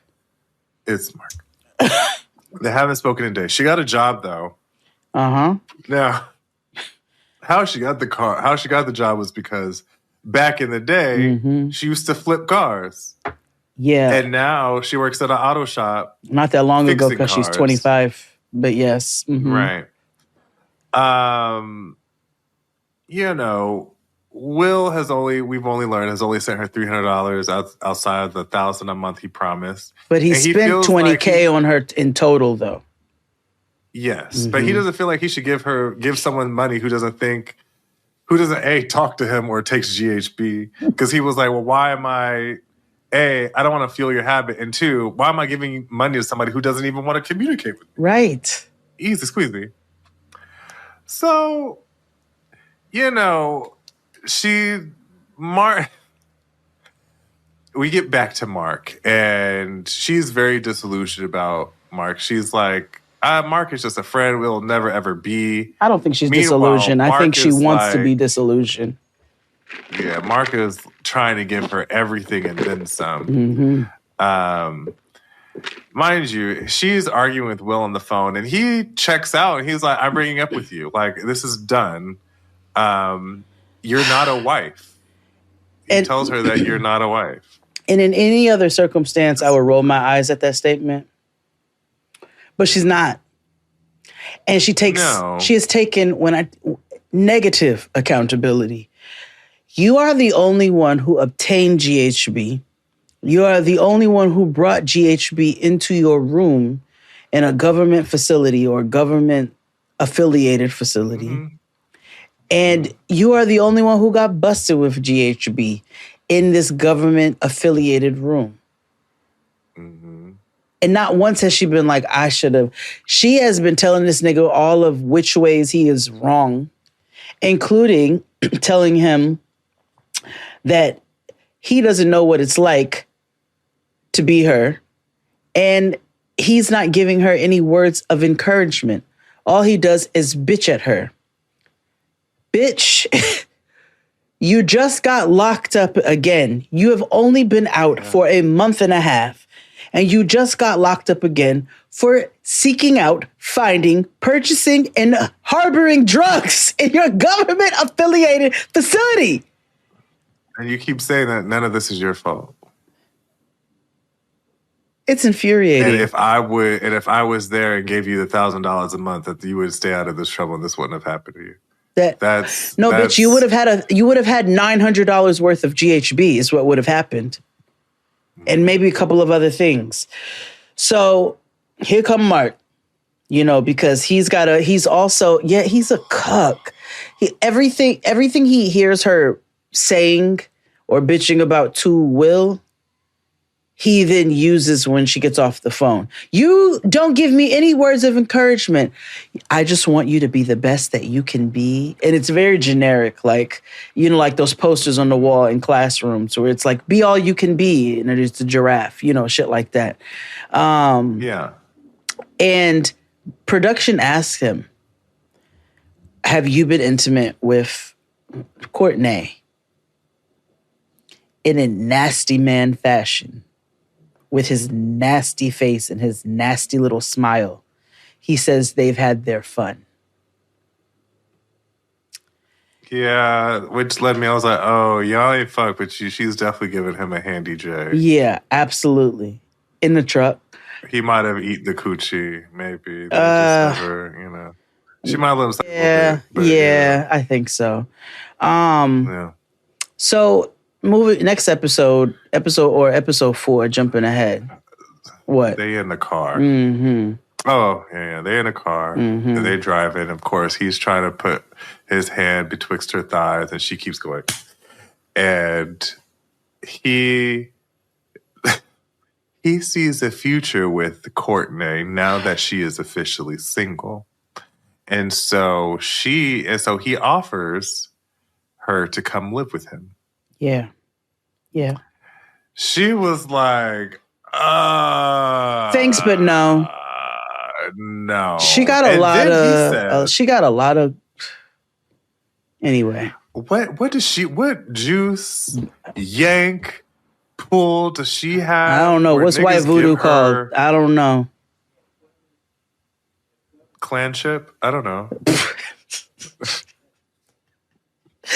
Whatever it is she got, he wants real bad. And so I don't know. He offers. He said with no strings attached. He said no strings attached. No strings attached. And that's how I know his hard drives need to be inspected. Somebody called Chris Hansen. Yes, specifically. And in the meantime, they're toggling back and forth. Will is filing for divorce. So Mark got her a room in a house. He helped her to get a room in a house. And her little Lord of the Rings friend pulls up and picks her up. Now, she's a impish little thing. I hollered when Mac said. So apparently Mac and Courtney have some sexual history. She claims everybody to be her friend. But they have some sexual history because, as we have learned, Courtney does whatever it is she needs to do to make sure that she's taken care of so she doesn't have to do much. Mac said that she's toothless and ruthless, and I'll still put your bitch and your man. Because Mac don't have no top teeth like Jaheim. Or JK, but yeah. Or JK. Or JK. Yeah. I was like, that was a real reason he didn't want to eat dinner on camera. No. He might fuck around and choke, swallow it whole.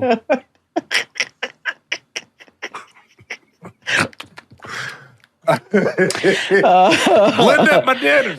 But Mac is not wrong because she is toothless and ruthless, and Courtney. I can see how she could still pull your bitch. Like, you know what I mean? Like, she got a little swag if you're into without them teeth, you're man. No denture adventure. You know what I mean? So she meanwhile, he goes to meet with this lawyer, and the lawyer is like, just file the paperwork. Nothing really happens in this scenario with them. No. He's standard issue paperwork. He's trying to not pay a $5,000 retainer. He don't want to, and he also doesn't want to pay alimony. Right. And it's only been 6 weeks, so the lawyer was like, you can get it annulled, girl. It's no tea. Download these forms, submit them. Fine. Meanwhile, Mac takes her down to the pawn shop because she wants to pawn her ring and this cheetah print coat that she wore on her wedding day. I ain't never heard of pawning a coat. You can sell it to a consignment shop, but pawning is crazy. Right. So they go down to see Barbara Jean from Rebo. and she looked exactly like Barbara Jean. I was like, oh boy. She boldly shows up and says to Barbara Jean, I want $20,000 for this ring. I mean, with a serious face. Okay, she was dead ass. Dead the fuck ass serious. I want $20,000 for this ring and whatever you can for this coat. And so Barbara Jean was like, $20,000. Bitch, okay. She was like, okay, well, let me go get my loop and my little tester thing and we'll figure this right on out.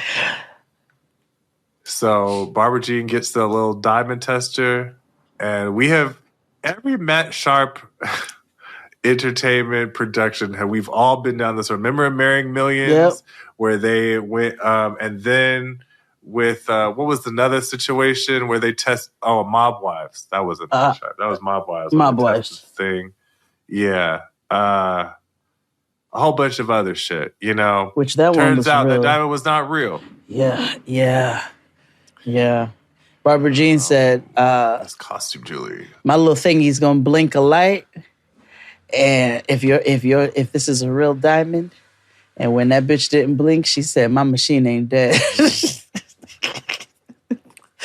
Bitch, he got this from Claire's. Yeah, and she is embarrassed and she's actually, I don't know if she is capable of being embarrassed. She is just pissed because she believes that she is entitled to a $20,000 ring, and how dare he not give her a $20,000 ring. But he did also lie and say that he spent $10K on that ring. And he might have. It could be $10,000 moissanite. But why would you spend that money on moissanite? I was going to say, well, yeah, it might be lab diamond. Maybe the thing don't go off a lab diamond. Too. Lab diamonds are cool too, so. Yeah, they're sustainable and they look, about what and what, I guess. I don't. Sure. Like, if you into all of that. Yeah, either way, the point is, Barbara Jean said, I'll give you $6. And so she's upset. She is just like Justine, just not as caustic. And Yes, exactly. But, yeah. Yes. She calls around, like she calls her mama for money, and her mama was like, "No, girl, like you only call me for money." No. So no. Yeah. And then she calls another sugar daddy and gets $600 for rent, just like that. And you know what she says to us? Another quote. I feel like Will and my mom gang up on me. It's not my fault people want to give me money. And she also thinks that her getting financial help and giving her friendship is a mutually beneficial arrangement for whoever that arrangement is betwixt with herself. She's funny. I'm amused. You know, her. it's not often that I like want and will for people to hit their rock bottom. Because she thinks she's at her rock bottom, but she's not at rock bottom. She's not at rock bottom. When Mark is out of her life and every other sugar daddy and mama cuts her off and Will is no longer there and her mother is now onto her shit. Like, I see how this girl got herself into where she is. She has been, but also I am very curious as to how her mother raised her. Raised. That's a strong word. Right. With all of this audacity. Yeah. Ooh, white women, I tell you. So that was them essentially. Yeah. Well, let's take a break because we got more couples on the way. Hit it, Claude. After these messages, we'll be right back.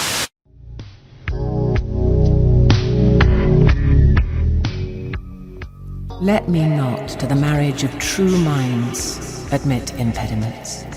Love is not love which alters when it alteration finds.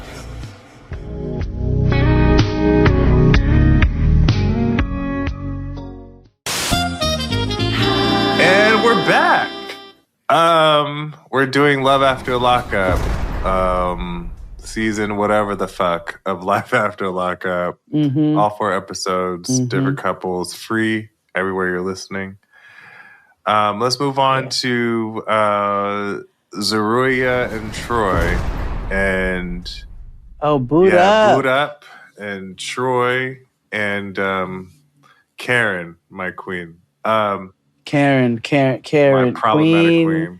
Karen, Karen is queen of the juke joint, and of the juke box. Whereas she is a problem, I also was not entirely against her and what she says in this show. It's like a no. We'll get to Karen momentarily. Yes. Yeah, I get that. Same. We're gonna get to Karen because Karen, if you don't watch this show, you might want to just find Troy's mother, Karen. Don't rely strictly on our descriptions and observations. You need to go soak and experience Karen mama, for yourself. Then there's Mama Joyce. There's Mama and D. Mama D. Oh, then there's Mama Joyce. And then there's Karen. Okay. A piece of motherfucking work. I heard you gonna get blowed the fuck up. Ain't got shit on Karen. Okay? So, let's back up. So they got a new house and they're decorating the house with her child as hell. Oh, wait, hold on. Context. Zeruiah, a.k.a. Boot Up, is 32. She's a substitute teacher now. Once upon a time, she was a nonprofit. Okay. Troy is 30. He is now a maintenance man. He's 7 months out, and they are located in Syracuse, New York. Continue. They're decorating the house with her son as hell.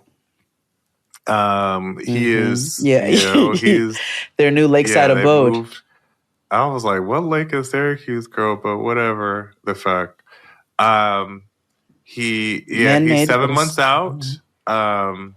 You know, they're getting themselves together. He asked her to remarry her at church, and so they're getting ready to start those things, get that ready going.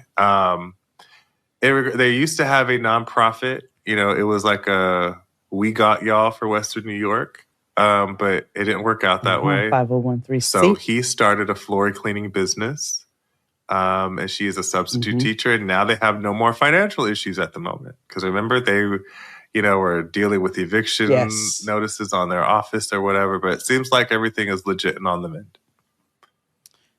Which makes sense when you claim to have a 501(c), but we look it up and it doesn't exist. You know what I'm saying? They talk about their relationship, and everybody on Z's side loves Troy, and you could tell Troy seems in his demeanor now to be a little bit more lighter, a little bit more expressive, a little bit more human, and not like the world is out to get him like we've seen him before. A lot of people still don't bang with Zeruiah on her side, and we know that from previous instances with his baby moms. And remember, he has a daughter named Troy with 2 eyes, and her mother and Z do not get along at all.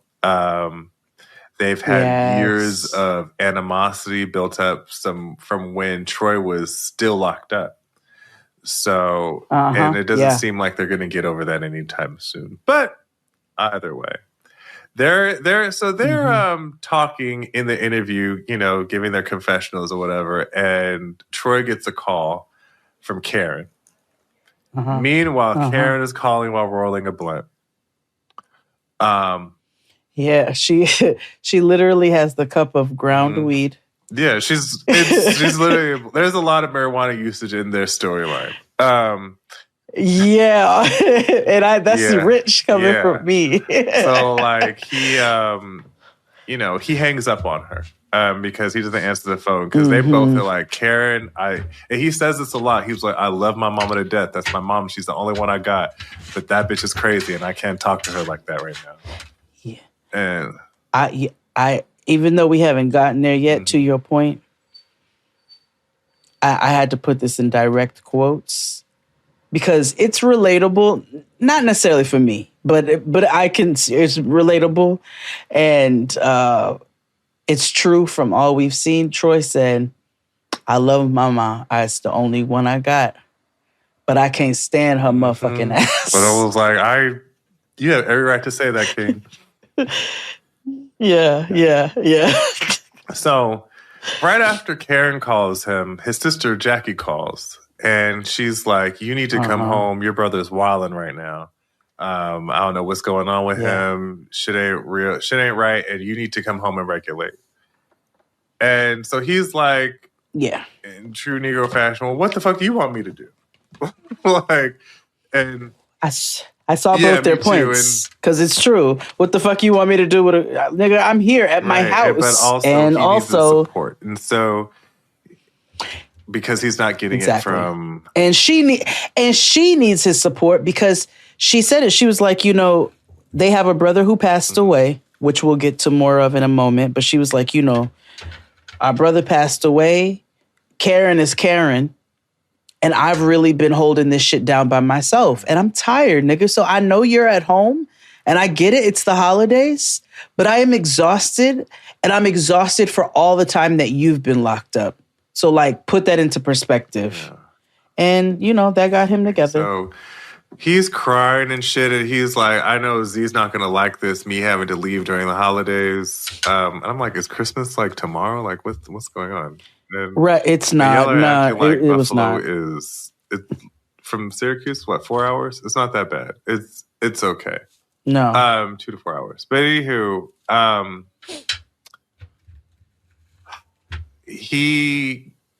next day he comes in with some bags, and she's like, Zeruiah's like, well, where the fuck you going? And he was like, I gotta go handle some shit with my family, in Buffalo. Z was like, well, let me come with you, so therefore I can talk to Troy's mama and we can hash some shit out. And we can get on the same footing. And he's like, I hear you, but this isn't the trip for that. I need to, and I don't want to bring you into a scenario that I don't even know what's going on. It may not be safe and it may not be whatever. You know what I mean? He's giving her nigga. I hear him, but also it was nigga explanation. Yes, and that's why she had every right to feel away because you're not explaining things to me. If you would explain clearly and directly of what we just saw, hey, my brother is fucking up. My sister called me. My brother's fucking up. She needs my support. I need to go for a couple of days and support her. What is? I just don't understand where the breakdown in communication happens. Right. I guess because he gets where niggas refuse to be effective. Right. He gets so frustrated. I guess he gets so caught up in hiding things because that's what he's known to do because that's what children do. And I guess he's trying to keep the peace because we all know that Z has a passing acquaintance with aggression. Yes, because when Karen called earlier, before he hung the phone up on her and said, "Is she around? Because I don't want to hurt her little feelings." Yeah. I can see how he has a challenging time figuring out how to relate information. But this was not about her, so I don't even know why Karen would say that. She's nutty. Jumping ahead to episode 4, because they weren't in 3. He goes to meet Karen only to find his brother. In a public location where people are around on a street. On a corner of Buffalo, New York. And it looked like a corner of Buffalo, New York and or Camden, New Jersey and or Bridgeport, Connecticut. But it was outside in front of people. It was in front of people on a public corner. Okay, I'll meet you on the block at the intersection of. And he said that. Now, let me paint a picture. Yeah, he said that because in case she gets out of line, he could walk away, and he has witnesses. So therefore, Karen showed up out of line. Yeah. Allow me to paint the picture for you all. It is winter time in Buffalo, New York. All right? Because remember, it's the holidays and he drove. Now, I will also say, I don't know if this is because of global boiling or if I don't think they're lying about the timeline because I was like, the coat should be heavier for everybody during this time. But also I understand what Decembers have looked like the past few years. Yeah, I was about to say anyway. I feel like even when I was there, it was a little warm. It didn't really get full on cold snow until like Christmas and on. And Syracuse is a little colder than Buffalo, I believe. So it's not. Well, it was snowing when he left Syracuse and it was not snowing in Buffalo. Sometimes it's too cold to snow. Like it has to be fairly warm. Oh, fair. Oh, you're right. You're right. Oh, yeah, because Buffalo is north of Syracuse, isn't it? Northwest. It's like Syracuse is here. It's there. Buffalo is there. Okay. Anywho, Karen is standing on the corner in a... She's just like Biggie Shorty. Hairspray wig. Yes, she got a hairspray wig. Okay, could have came straight out the production. She's got a Poochie-esque print short jumper. It's wintertime in Buffalo. She has on chancleta boots, knee high. So thong between the sandals, toes out, suede boots up to the knees. And nigga accoutrement. Yeah. Now, she starts off, we're not even talking, we're in a confessional, because everybody got a confessional this season. She shows up to the interview and says, "You missed me, you ain't seen me in a while." She's talking to production. I have several quotes here. And this is all during confession. The first one, "You want to smoke?" Oh, I got some weed. You want to smoke? Other quote that we find during this interaction. "I don't need to try and find a grown-ass man. Do I look for you?" That's what I was like. Hold on. Another one. "Troy wasn't no sad-ass kid." Yeah.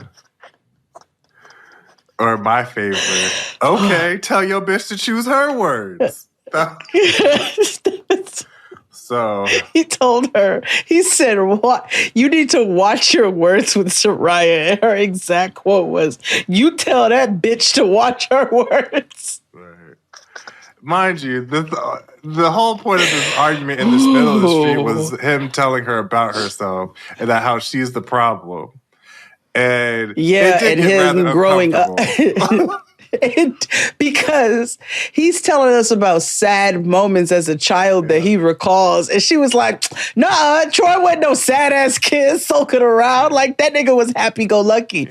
And he was like, "Okay, bitch, tell me then what my experience was." Right. It's not funny, but it's her reaction. And then she's like, "Well, I was there." And he was like, "Debatable." Like, and they're sitting next to each other, so it's super uncomfortable. And like, they're like, agree to disagree. I'm like, poor Troy. So, good Lord. So essentially, Karen's point is, your brother's wilding, but he's grown, and I don't dictate what grown people do. So if grown people choose to go fuck up their lives, then it's not my job to go running behind them. Yes, and mother. And that was like, that's what my point was like, yeah, I hear you, Karen, but also you're the mama. Yeah. And why wouldn't you have... Nobody's saying enable his bad behavior, but at a certain point, girl, you the one to do the extra check-in to be where like, do they all my get this son who popped out me twat, like, let me have a sit down with you. But Karen can't because she's a fucking mess. Because as they are on the street corner, and he realizes she's to be of no assistance, he's like, "All right, bitch, I'm going to find my brother." And she's like, "I'm going to have me a cocktail." Yeah. Like, she's being unhelpful. And, you know, Vaughn, the brother that's in peril, is 26. And so, like, in perspective, it was like, I hear you, Karen. I really do. And I want to hear you. However, because when I was 26, you know what I'm saying? Like, didn't know that I was about to become a teen mother in the next couple of years. And it was stressful. You know what I'm saying? I was not prepared for life at that time. So... you know, he needs some help, but you don't have to enable him. No. But Karen don't want to do shit. So Troy drives off. He goes to pick up his sister. Mm-hmm. Everybody looks like Karen in their own way. Yes. His sister is clearly the much more together version of her mother. Mm-hmm.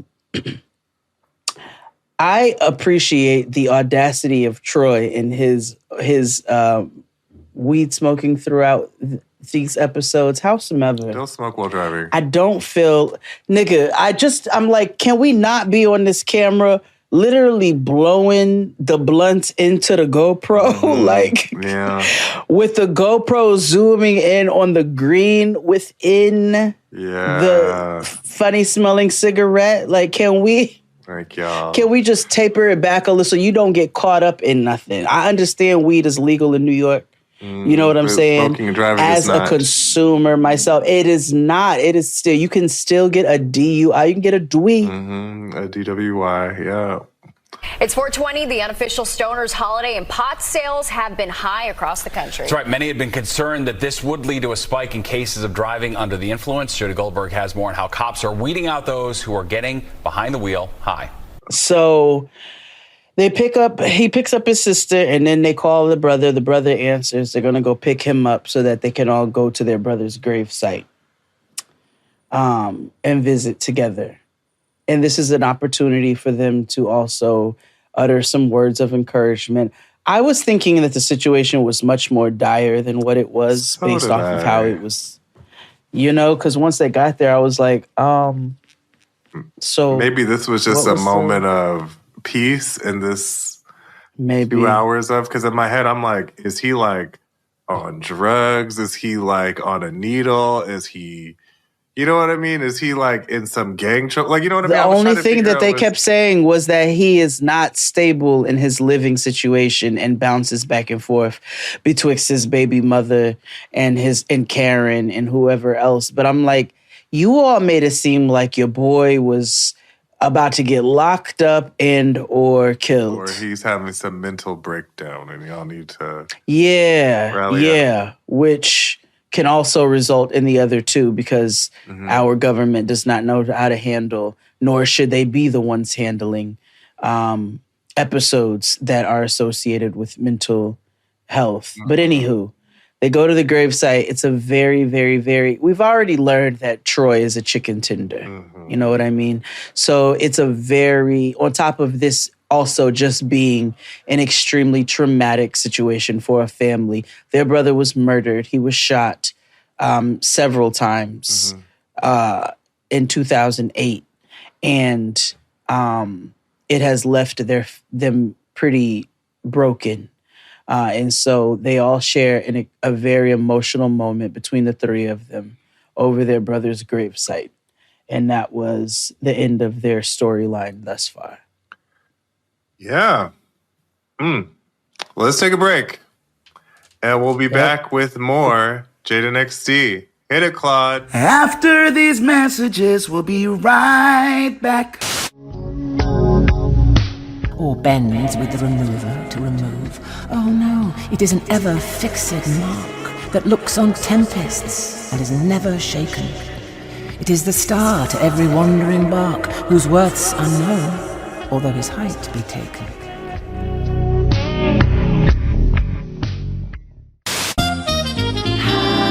And we're back.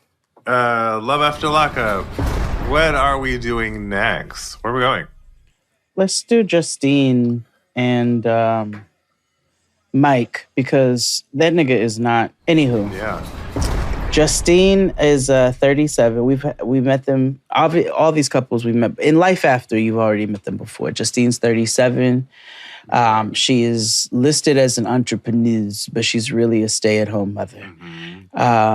Mike, rest in peace to Montana Mills, is 37 and a moving company manager. He's been out of the joint for 2 years, and they moved from Rhode Island. Pennsylvania, I believe, or Rhode Island. She lived in Pennsylvania.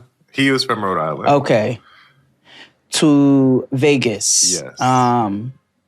Recently, and have had 2 children since getting together. They are the longest couple in this season. We've been following them for a couple years now. This is one of the success stories. I remember we were talking a couple weeks ago about having success stories out of this show, and these are one of them. For what it's worth, you know? So it's Thanksgiving time. They've had a son. His name is Million. He is 4 months old. Remember last time we saw them, this was the problematic pregnancy where she had to get like a life and trust and things, or will and trust and things, just in case. And Maddie, Manhattan, their other daughter, is just a year and change. They're both really cute kids. Manhattan Barbie. Both cute children, regardless of names. You know, dolls, doll babies. They look both like equal parts of their parents. Yeah. So, you know, almost all of the family is there. Remember, he has 2 kids still back on the East Coast, but like Melody is there, his daughter, his mom is there, other children are there. It's a good time. It's 7 kids in the home, 9 total. So between the 2 of them. And they've been really good about integrating family together as family. So Melody, his eldest, she's almost on her way to college. She wants to go to the same school as Justine's daughter, Kylie, at UNLV. No, she's actually looking at a more practical route.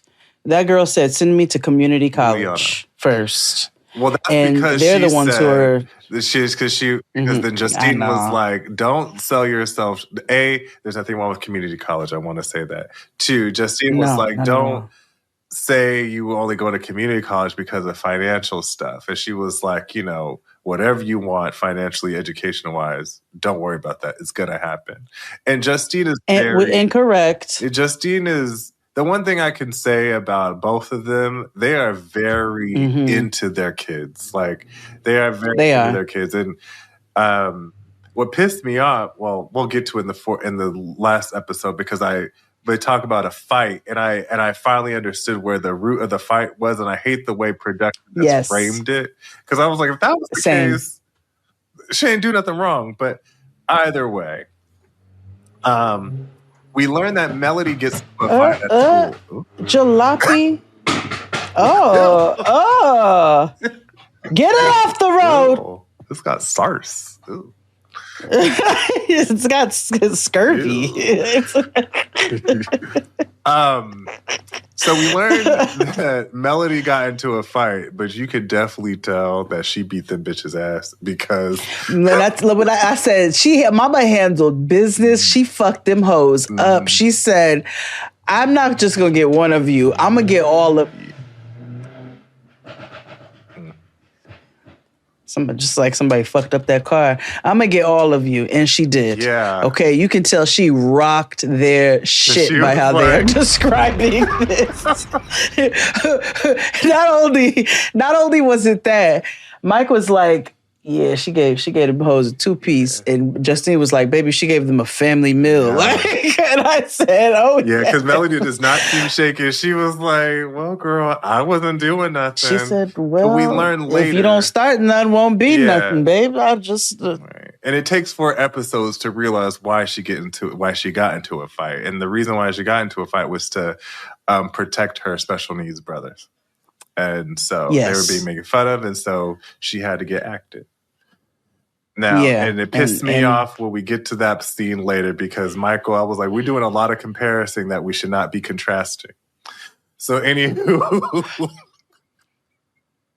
because why are you comparing yourself to me when you sold fentanyl, nigga? Like, I fought for my brother's honor. You are killing people in the streets. So you and I are not the same, Fasha. Agreed. Like, I'll never get over him saying, I sold fentanyl in the streets. Like, that's not, like, you're not going to tell me. That's like telling me you watch Hamilton. Like, I'm never not, or like you a fan of Hamilton. Oh, my God. Like, I'm not going to hold that over your head. He said it shamelessly, like Hamilton fans. Yeah. And mind you, I birthed a Hamilton fan. We're and friends with one Hamilton of my closest friends is one. Exactly. And every time. They make Liza. And I'm like, oh my God, here they about to hear they fucking come. Y'all just can't get me. Like, I just can't get jiggy when a Puerto Rican's thinking about Hamilton. The United States, and the United States government, they came and they said, sign this bill, and then I got me some ham, and I don't. It don't. It fucks with me. So it does, like, deeply. And the fact that, like, one came of me is... Oh my God, I have to tell you what happened in my household. What? Why is Chris Rogers a Chappell Rowan fan? Oh my God. Because you started watching Love Island? That ain't got nothing to do with Pink Pony Club and a Hillary supporter. It does in my mind. It's the same shit.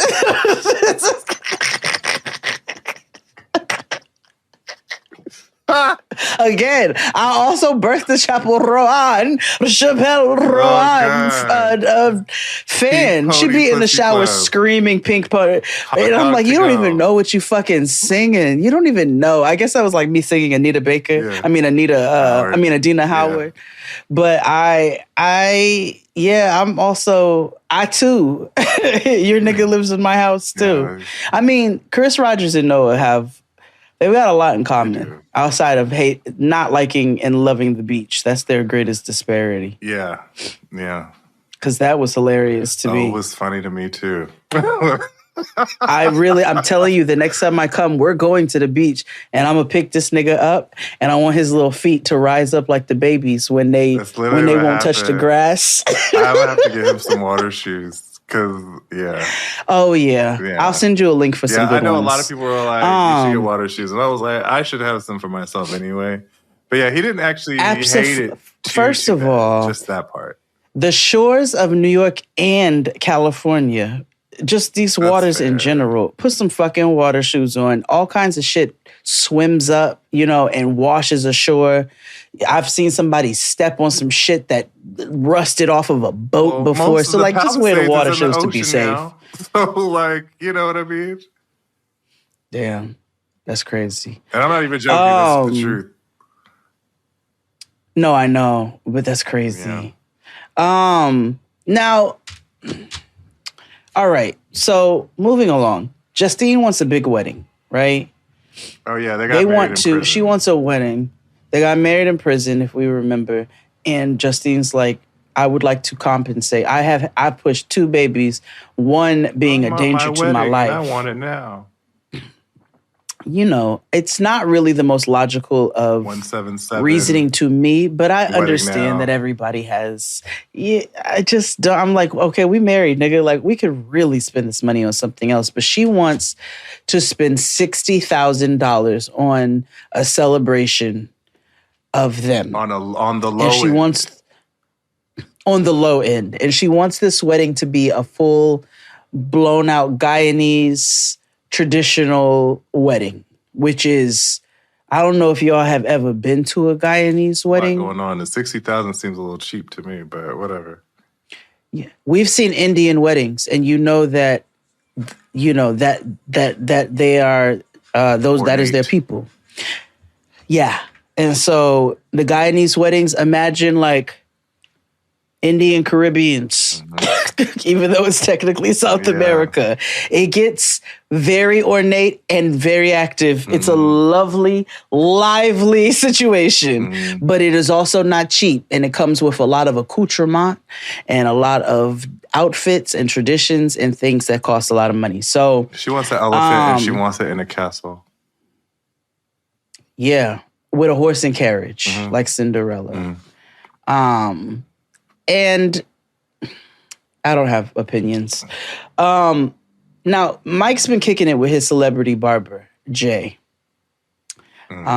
Jay cuts all the celebrities' hairs when they come to town from... No, I'm gonna. Now, I had to stop here because I know a celebrity barber stylist in Vegas, and a lot of people know him I know too. Same. Leroy from The Challenge. He is a celebrity barber in Las Vegas, and you see the niggas who come through like LeBron. Though we know them now. Who is going to this this man with this Troy Sivan haircut? And mushroom. Mike Mills said it was UFC fighters and, WWE people and NASCAR drivers. So he is some sort of celebrity barber stylist. And he is looking for Michael to invest $100,000 into a barbershop to give a celebrity experience. I do want to, well, kind of. He wants them to, Mike wants to buy this and have this nigga manage it and whatever. And so. And clean up off of booth rent. Yes. But of course, in nigga fashion, he has not told his wife about it. And it's $100,000. No. Now Jay and his wife come over for Thanksgiving. And they still haven't talked about the business aspect of it yet. Michael and Jay talked about this privately, but they make an announcement. They declare they're going to make an announcement. And when I tell you them kids' buttholes clenched. They thought another baby was coming. Because they thought another baby was coming. and everybody got tight. But they just announced that they were going to have this lavish wedding to finally celebrate their nuptials and their family. In the meantime, we find out that, you know, in true nigga fashion, Michael has several streams of income. Remember, he was running a credit repair business.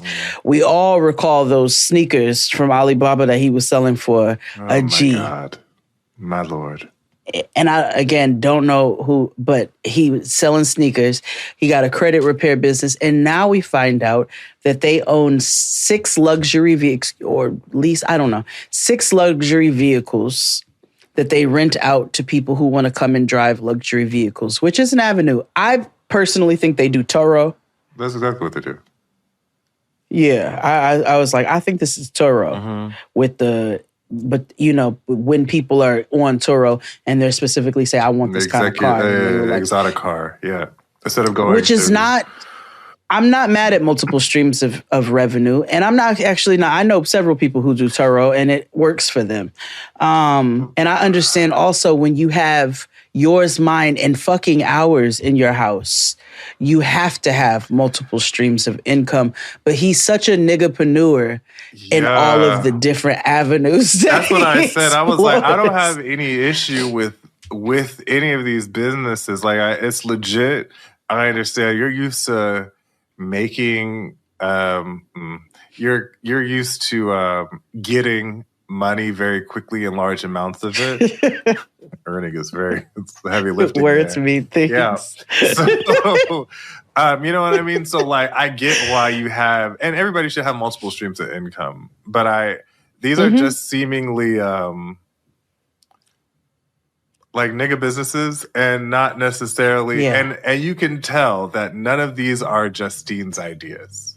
And this is a big argument. She said it. Yeah, like, this is a big argument. Before we even start fighting, it's like, from jump and him listing, I'm like, this sounds like he sat down, he was talking, or he got, God forbid, he was on the internet listening to a podcast, and then he was like... You know, he was one of them ones where they talking to themselves, but they face the corner, so it looked like they talking to somebody. Yeah. And they talk like...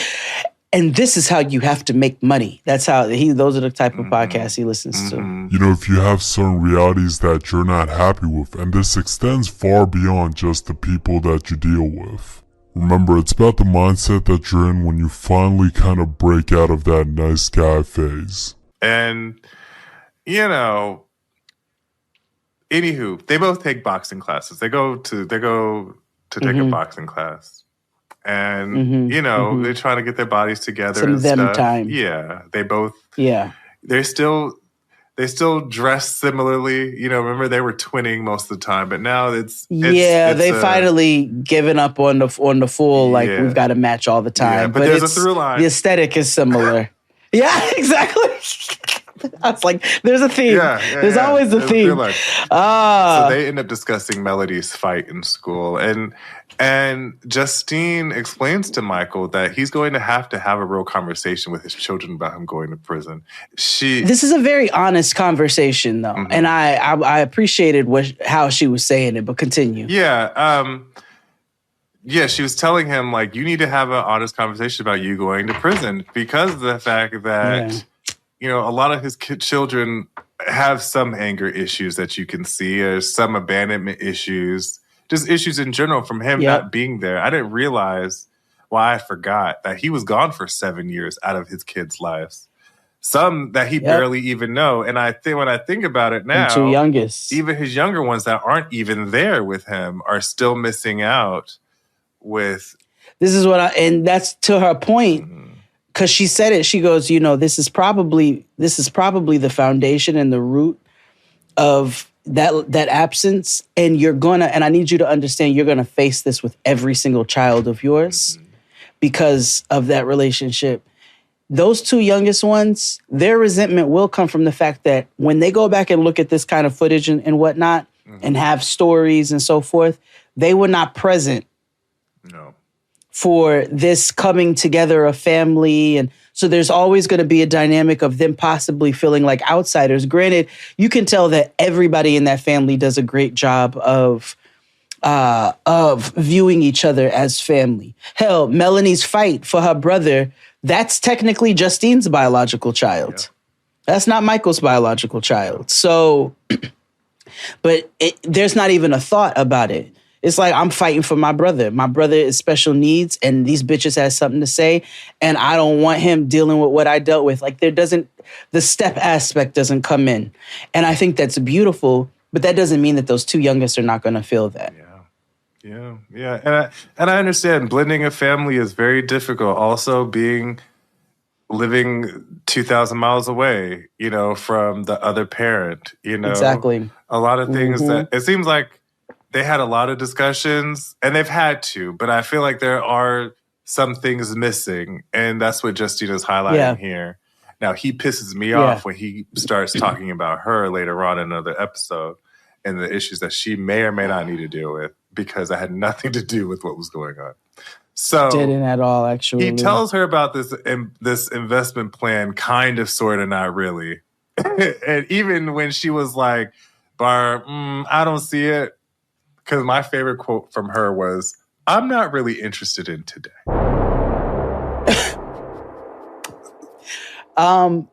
What I quoted from her, because yes, especially once we really got to the root of where her frustration came from, I was like, I understand this girl. But also, Miss Mother, she said, I'd rather invest our money into our wedding than another business venture. That's not an investment. I agree and understand exactly where she's coming from, especially, again, once she explained where she was coming from.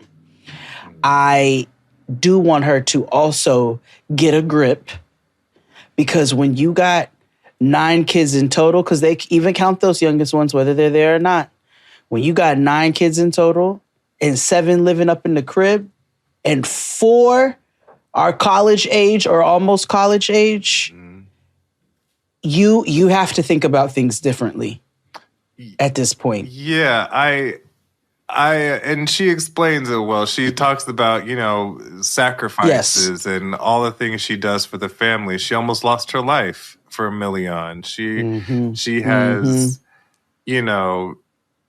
done this, that, and the third for the family. And so she was like, I want something finally done for me. I'm always sacrificing for the sake of. Why not? Why can't I? And that I also understand. It was the $60K. It was the elephant. I need to have was like venue, dress and stuff. But a castle. Yeah. And also, I understood, and I think it was rooted in like, I'm tired of doing these nigga businesses that aren't necessarily that are not my idea, and I just end up having to do because you're my husband. Something for them. Yes. Like when she pulled up to the spot, to the venue where it's allegedly supposed to be, she was like, "This is it."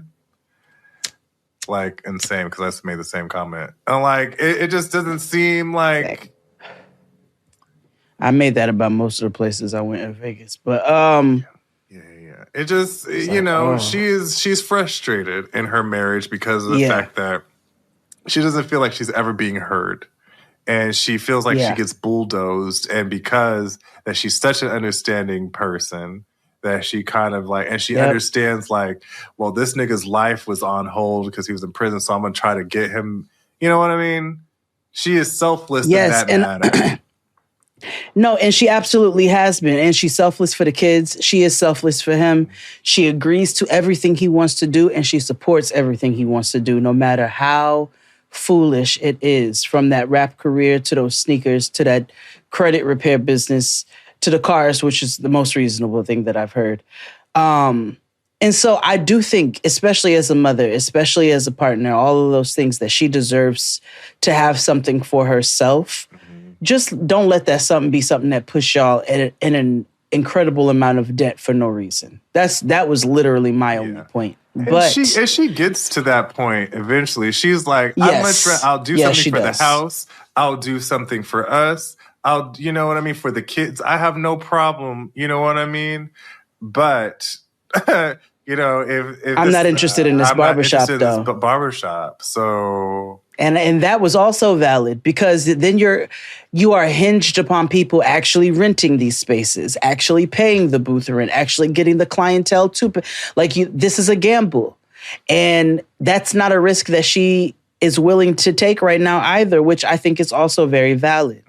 But they get into a huge to-do in the barbershop with Jay and his wife sitting there because that's who they have the meeting with.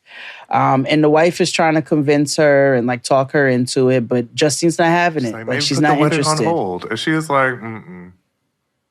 And when he jumps to say yes, that's when she hit the roof. Yeah. She storms out, and then that's when we get, later on we get to the root of. Yeah, I don't think we've seen them fight that bad, actually. No, and so when they're out on the street, he says something wild to her, like out of nowhere, and he eventually says something like, "This is you projecting your issues with your mother, and you're taking them out on me."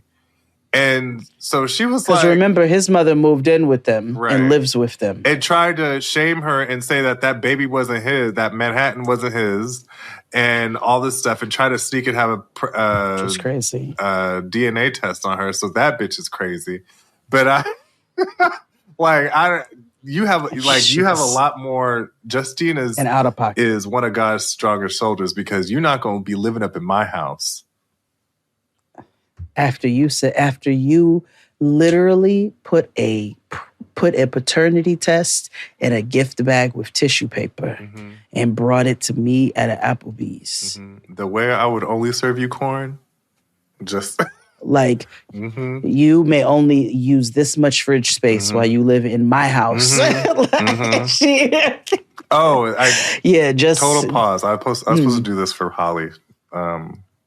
And I need to do this. And you would be on board with this. I don't know who in the culinary world decided that corn ribs were a thing. Vegan asshole. But I want them castrated, and here's why. Because corn doesn't have ribs. It don't. It don't have bones. Because it's not animal, and you just, for somebody who hates and shames meat eaters so bad, and this is not for all vegans. This is for those vegans. Or people enjoy because you all got a lot to say. Because even people who eat meat eat corn ribs, and that's stupid. Just say you like seasoned corn, bitch. Get that fucking fried, buttered, seasoned fucking MSG corn from Wingstop. I heard it goes off. It does. Like, you know what I'm saying? Enjoy corn. I enjoy corn. I love all forms of corn. It is never associated with a rib, though. It's because it's not a rib. It's not a rib. It's just the. It's a cob. Yeah, it's the cob that happens to bend because you cut it that way. That's weird. I got my hands on one of the rarest and most beautiful varieties of corn, and I'm growing that in my garden just to preserve the genetic integrity of it. So I don't want any cross-contamination. Not a rib. And then they sell them in things at Trader Joe's. So now you look like a fucking asshole. Yeah, in the frozen section with the veggies and stuff. It's the Taiwanese pancake next to the corn rib. It's Babylon. Which that sounds like a lovely combination. Corn and the pancake, yes, but not the corn rib, yes. Yeah. No, not the rib attached. Yeah. Rib and corn don't go together unless you at a barbecue and we are eating a slab of ribs and a piece of corn. I was like, that is ridiculous. That is some marketing ploy. I hate it. Anywho. That's a culinary dickhead. She back to Justine and Michael. She calls him a mama's boy. Yeah. He ain't like that. Titty baby. And he ain't like that. Men don't like being called mama's boys, especially when it's the truth. Exactly. When they actually do suckle at the teat. Because my next note was like, why did this being about her white mama? Because he literally, it was like nobody. You're jealous because your mother doesn't fuck with you. Yeah. And it was like, I don't want why would you say that? $100,000 on this business. That don't have nothing to do with me not being supportive of another one of your niggerpreneurships. That's what my note says. So they don't sleep in the same bed that night after that fight. They don't speak. They wake up the next day, him on the couch and her in the bed, happy that she probably got the bed to herself. You know, and they chatted out and talk in the street. And she really gets to the root of where all of her frustration came from and what the foundation of that really is, which is everything we discussed about her feeling like she's supportive no matter what, without ever getting her own just due. She just sacrifices and sees no return from that outside of her children growing up healthy and happy. You know what I'm saying? And moms deserve something for themselves too. Parents deserve something for themselves. Now, he takes Melanie driving because she's about to be 18. Again, she's going to be going to college soon. And also he needs to spend some one-on-one time, you know, because of their previous discussions around her temper. I want to say, it sounds, the way that they discussed it, it sounds like the fight might not have been an isolated situation. Yeah, it seemed like just it maybe was like the peak. And because again, the way him and Melody had this conversation, one of my notes is that for a 17-year-old, she's good at managing and regulating her emotions, which led me to believe that this wasn't a one-time thing. It seems like shit was escalating and she's warned them.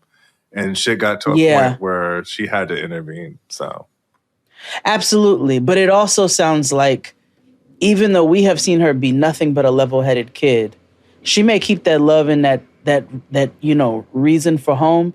But a lot of times when you have things bottled up inside of you, your lash out comes in other ways and in other situations. So, you know, she may go from 0 to 100 in public. And that's where I understood. Now, the fentanyl comparison and the me versus you was no. But I did understand in the sense where it's like, listen, you a black girl or a brown girl or whatever in I'm America. That's what I think. But, you know, I'm just not sure how everybody identifies. But you're going to be seen as a black girl always. And you are in America. And when you hit a certain age, you're going to rock somebody's shit one time. If they decide to press charges on you, that could lead to a whole laundry list of implications. And we don't want that for you. I don't want you to ever end up in any of the situations I've been in, you know, off of this. And that's what I did understand. Yeah. And I also appreciated how vulnerable she was in expressing herself. And like, I felt alone and I felt unprotected while you were locked up and I didn't have nobody to hold it down for me.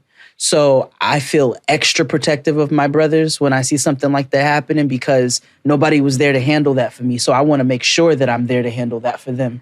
And I respect it, but I did also understand like, yeah, girl, but that could lead you down a path that you didn't intend to go. Yeah. And she understood the concern. Yeah. Like I said, for somebody for 17, she is very self-aware. And they got good kids, man. Like they seem, you know, I know we don't see everything, but like all in all, they've got a great set of kids. Like they really won the lottery with that blended family. And I could definitely tell you that's a testament to Justine. And even I don't necessarily like her that much, but his mother too, right? Like she is and his sister, I could say that, you know, they've been very present for the kids. Yeah, and raising them to be decent human beings, you know what I mean? Because we've seen teens just act like banshees, and we don't know Melanie's mother's situation. You know, it's a testament to her in some form too, because you know, she was the one who had her for all that time. But I do appreciate the fact that she's still connected to her father's family, even with him being incarcerated. And it's evident that she still had a relationship with him to some degree. So, you know, I think how great the kids are a testament to something that everybody is doing right, even though they don't get everything right. Yeah. You know what I mean? Yeah. And they have their issues. But all in all, they were able to come to some resolve. They're still going to have the wedding. Just with some concessions. It's going to be in New York because nobody is in Vegas. And we will see how that turns out. Yeah, Justine was mad in this episode of her, a couple of episodes, and she let it be known that she was like, I'm upset and you hurt my feelings. And it took her to episode 4 to be like, okay, I'm choosing to let this go for now. And which again was because of the roots of the problem. And that which had built over time. That's how when resentment builds up, it generally tends to bubble over at a certain point, and this was theirs. Yeah. And that was them. Yes, let's take another break. We have 2 more couples. God damn. After these messages, we'll be right back. Love's not time's fool, though rosy lips and cheeks within his bended sickle's compass come. Love alters not with his brief hours and weeks, but bears it out even to the edge of doom.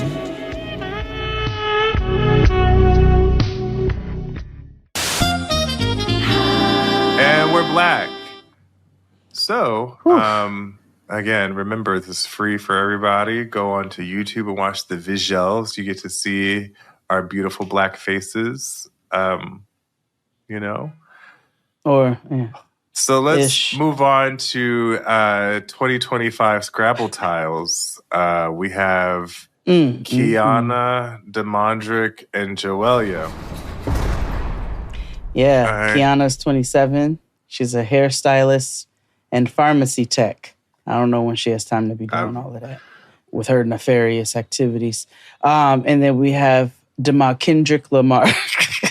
Because Demon Dick Demond, Demon Dick Demondrick, because he's doing something to these I don't know young ladies. How and why these ladies are so dizzy over this man with braids. I assume it's what you said. I'm not like...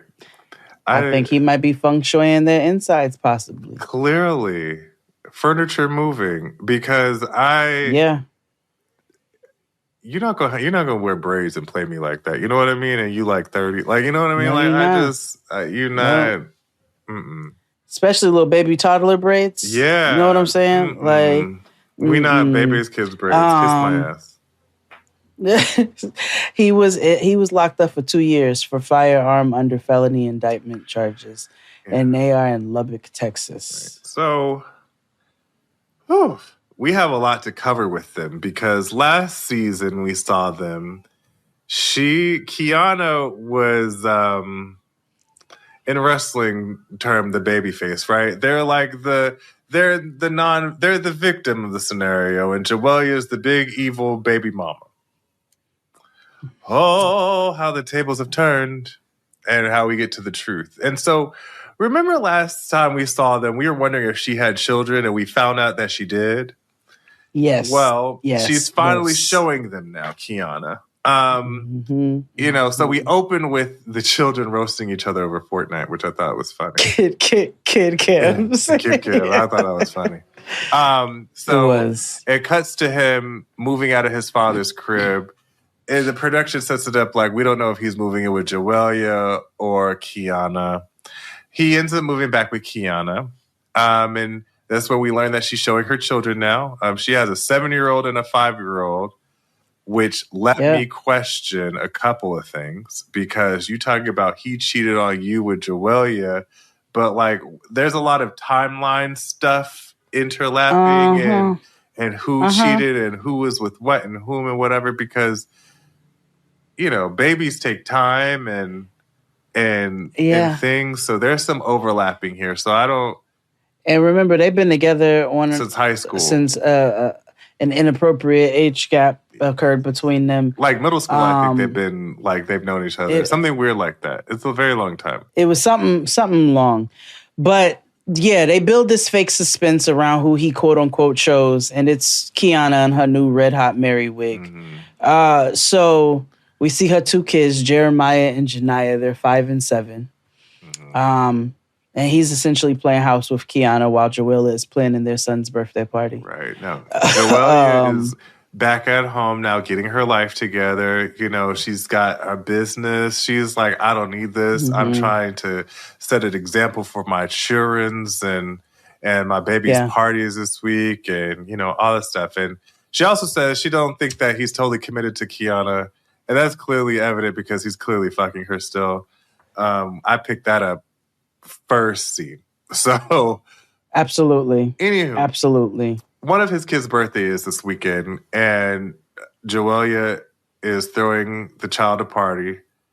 I also want to know where his other baby mothers are, because remember, he has 6 children. That's right. Yeah. But I always forget. Yeah, but Jawalia don't want Quiana to come. And we realize... Her kids can come, but she can't come. Right. And now what we know now, I agree.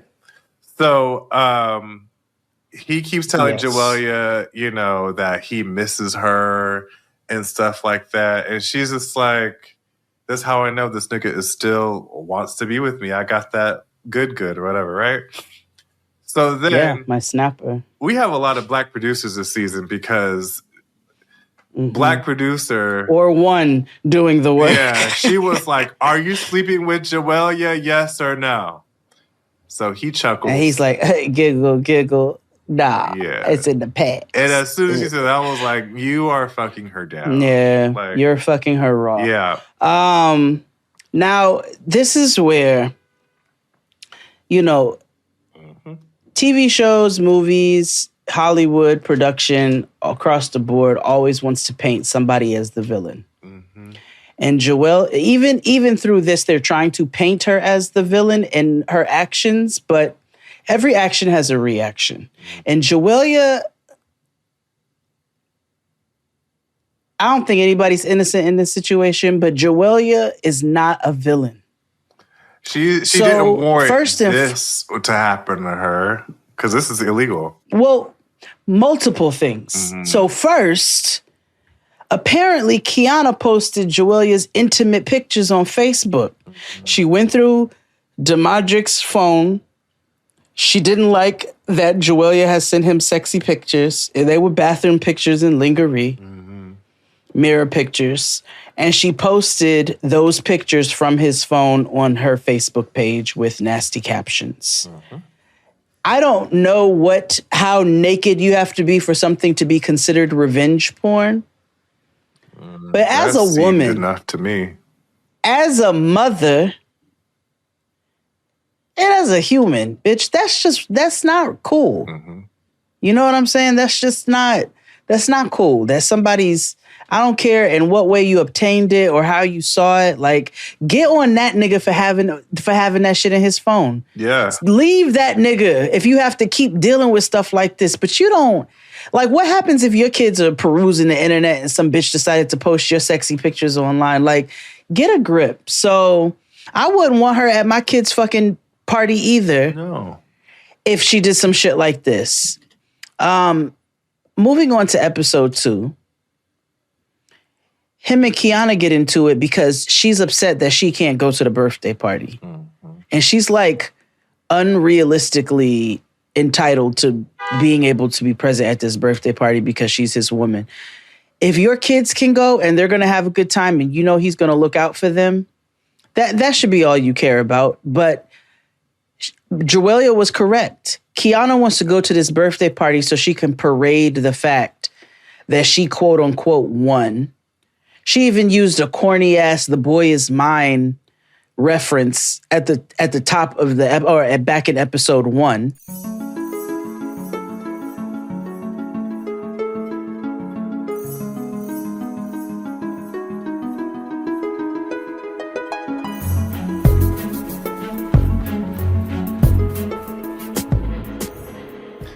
Yeah. So she wants to go to this party with ill intentions in the first place. Yeah, and we've already seen this. And you're not low. Right, and we've seen this demonstrated. Remember when in the first season that they were on, where she went to his welcome home party and Jawalia came with the kids and she had felt away or whatever the fuck and was like, this is my man. Remember? Because that's when I realized she talks like B. Simone. Yep. And I'm like, you know, you are the problem, Quiana. Like, well, everybody's the asshole here, but you are a little bit more of the problem than I thought you were. Absolutely. No, absolutely. She paints a picture that she's innocent. I even thought she was like some naive church girl initially. She ain't. Like, that girl is not. She's not. She's manipulative, and but she's not low, which makes it worse. I think it's when you're audacious and you're not even low, but I don't have no respect for it. And also what kills me is that Demondrick doesn't even pressure her about those pictures that she posted either, the revenge porn. Like, no, I don't like that. He doesn't pressure her on anything. Your kids can see that too. Yeah. No, he doesn't. He doesn't. It's just kind of like he defends her blindly, and it's not right. So Jawalia goes over to her cousin's house because she's in beauty school. She got to get her hours. My girl, so she got to give her cousin a beat. Together. She got a palette. Yeah. Okay. I'm about to order. She's on a trajectory. Branding a palette. You know what? We should just to support, but I don't want my eyelids breaking out with eczema. Oh no! I don't want my eyelids falling. But she has her own She has her own eyeshadow line now. And she's telling her cousin about, Demondrick's latest efforts with her. And production asked her when's the last time that they had sex. And I hate these obscure ass answers that they always do. But she's like, let's just say I can get it anytime I want, which means that they had sex recently.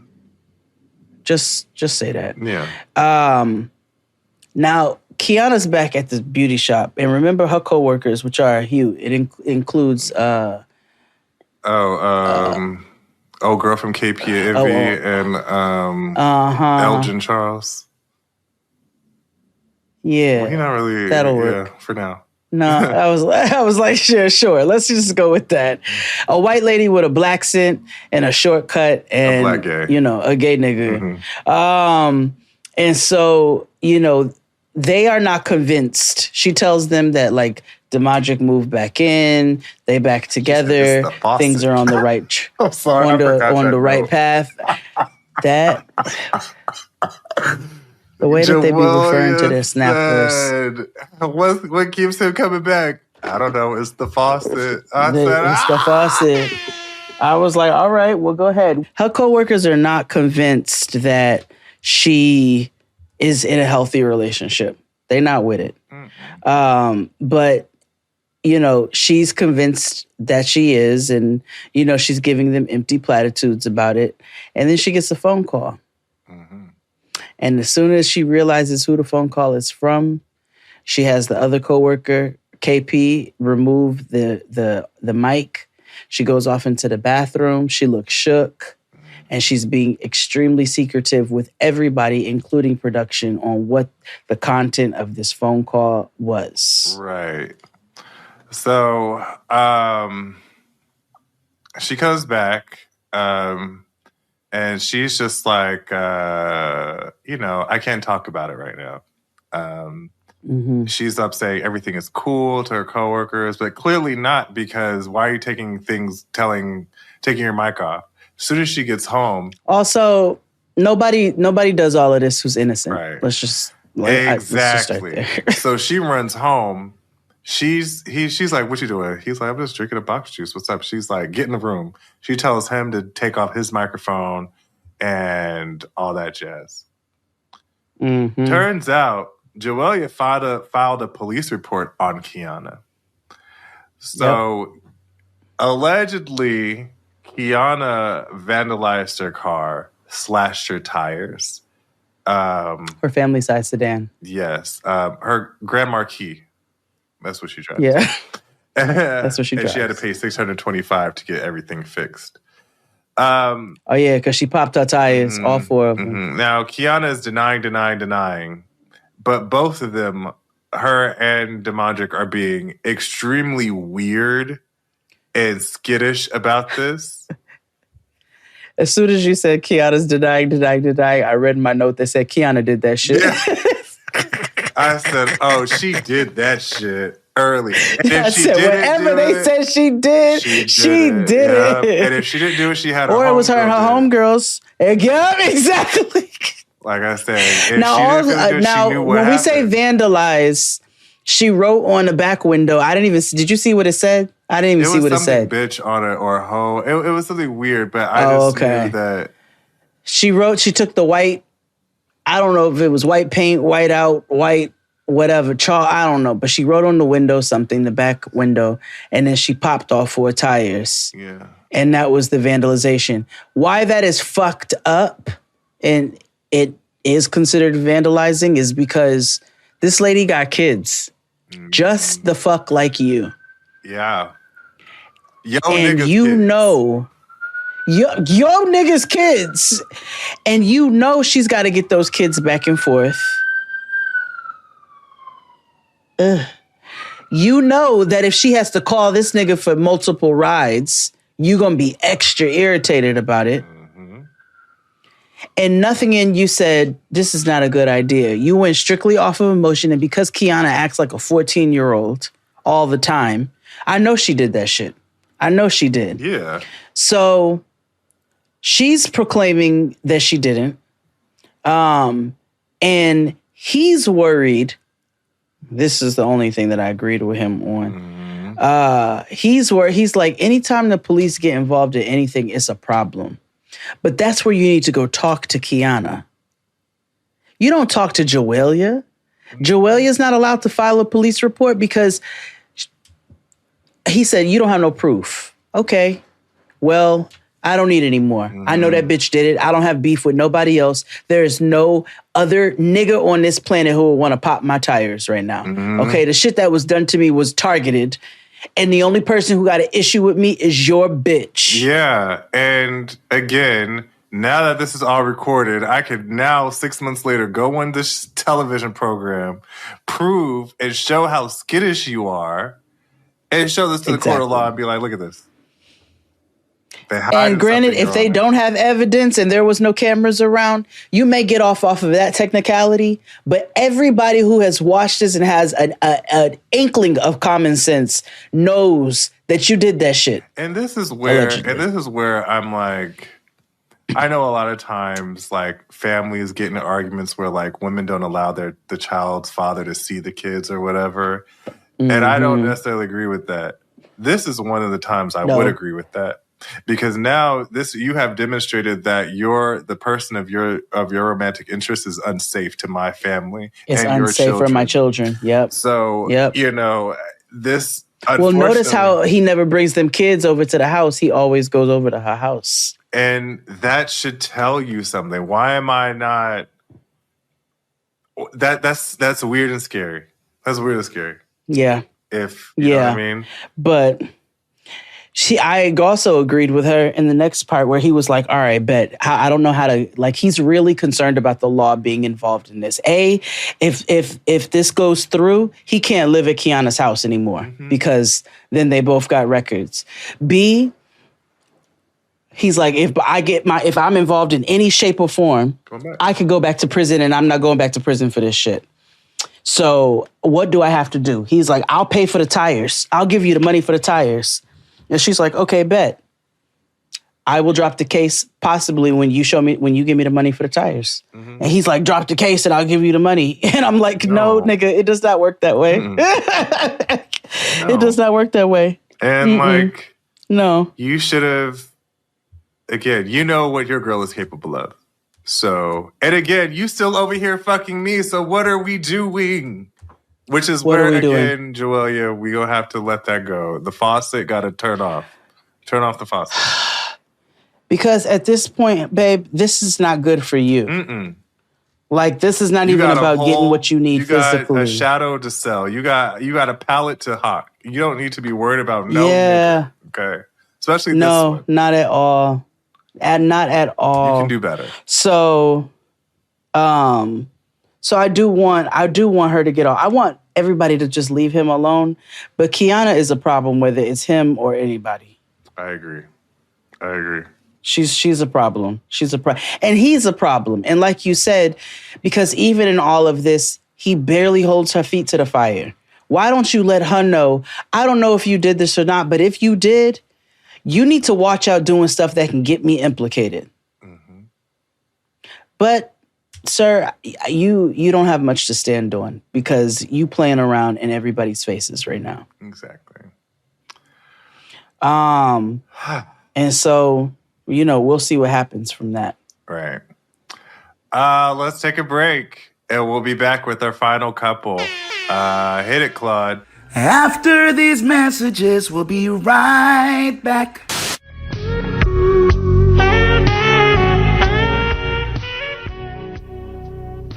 If this be error, and upon me proved, I never writ, nor no man ever loved.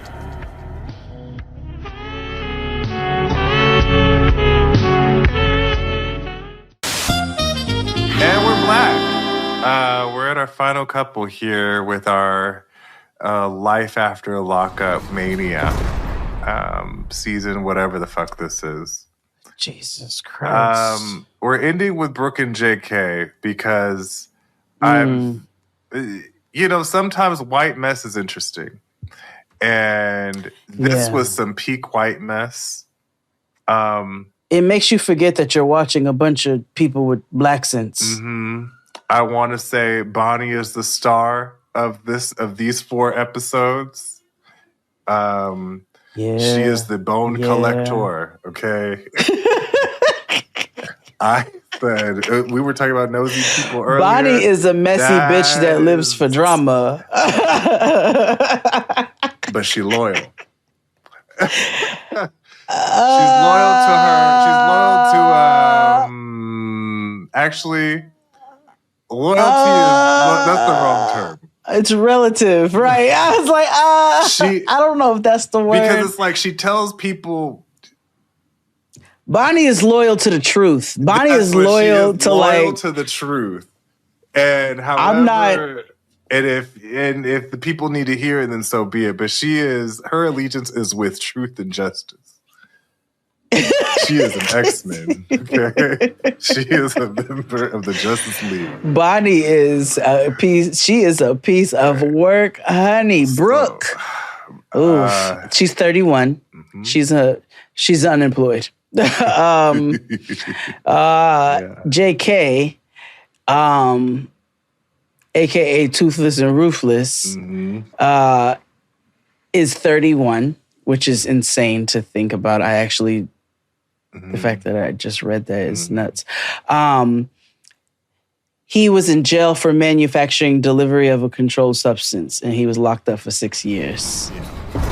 So, when we saw them last, they're in Texas. Of course, they do the whole thing. They get out, But however, they're really trying to have a baby for whatever reason because he feels as though like he's about to die tomorrow and he wants to spread his seed or whatever the fuck, right? He also... Also, my first note, which is important, which I didn't realize how important it is until later on, says they're actively trying to get pregnant on an air mattress. That is that's noteworthy. That's choices. So, remember, he is living at home. She is kind of staying with him in his mother's friend that she takes care of's room, kind of. But now that now he has to sleep on the floor. Either way, because in the first scene, we see them trying to activate pre-seed lube. Basically, he's like turning her upside down, like that you see in them stupid movies where people are trying to get pregnant to activate ovulation or whatever the fuck. It's stupid. Like, let's let gravity do his job. No, I mean, okay, drink water and eat green vegetables, nigga, and your swimmers will be better. Like, exactly. So, they still at Big Kathy's house. I'm not calling her big because she's big. I'm calling her Big Kathy because she is the only person here that has sense. And, she wants well for her family. Too bad they don't want well for themselves. That's really they rehash her tracking him on the phone and him going to see his ex Alex, which is very important to this story. Remember last season, as soon as he got out, he went to go see his ex. And he saw his ex, but they had a conversation. It was like, I'm moving on. He had a closure conversation with Alex, and where Brooke thought otherwise, and she left her job while on the clock and to go run and beat this bitch's ass for whatever the fuck reason. Yeah. I don't know why. She thought to leave her job at St. Vincent de Paul, but she did it. Now she's unemployed. So, Exactly. Kathy is fed up with all these niggas in her house. She is upset, and she's like, my house is small now. Like, I can't breathe in this shit, but whatever the fuck. And she keeps warning him about having a kid. She even bought him prophylactics, that's condoms for you, those who are not in the know, you know, to prevent him from having, you know, a child or aid in the prevention of them having a child, right? Because they're only 97% effective. But, you know, apparently Brooke has a secret that she hasn't told him yet. And of course, in true Matt Sharp Entertainment fashion, everybody has to have a secret. The secret is the fact that she didn't tell him that she got fired when she walked off the job last season to go fight Alex or whatever. So she has been lying, saying that, oh, I'm at work, and she hasn't been. I'm going to work. Yeah. You know, even when they had just knocked boots, which Kathy's also tired of hearing, and we're sitting there chatting with his dirty feet, you know, she was like, I'm getting ready to go take the boys to school and going to work. So it was the act of lying. Yeah. Now, she goes over to Bonnie's job. Bonnie works, by the way. At Chili's or at a Waffle House or some I scenario. actually wrote it down. It was like a diner situation. Oh, Papa Bear's, which is some sort of Mexican cantina, with a teddy bear as the mascot. But she goes to Bonnie's job with $23 to her name. Remember, she tells Bonnie us is this. her roommate and JK's BFF. JK's best friend, yes. So she goes to Bonnie's job, who she has gotten close to recently. And she lets Bonnie know that she's going to need to start kicking her some rent and utilities if she's going to be living there, because she's broke and she needs assistance and she don't have a job. And JK does not know that, so keep her mouth shut. She even gave disclaimers before she spilled the news. Are you loyal to me? Are you going to be a girl's girl? Are you going to blah, blah, blah?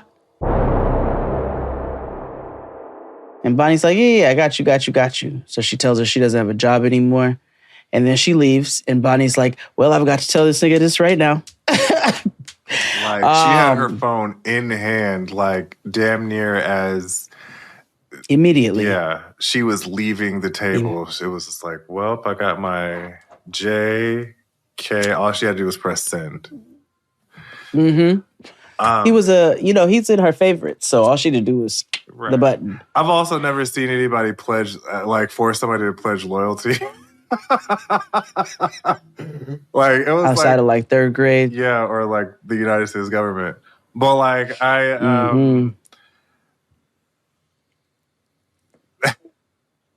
her secret makes her feel more dumb. Like, makes Brooke feel like even more dumb. Like, you know what I mean? So there's one thing of like you running out and not having money to support your family, which is crazy work, because you already give your own mother hell, which we'll talk about in another episode, because her mother is sick of her.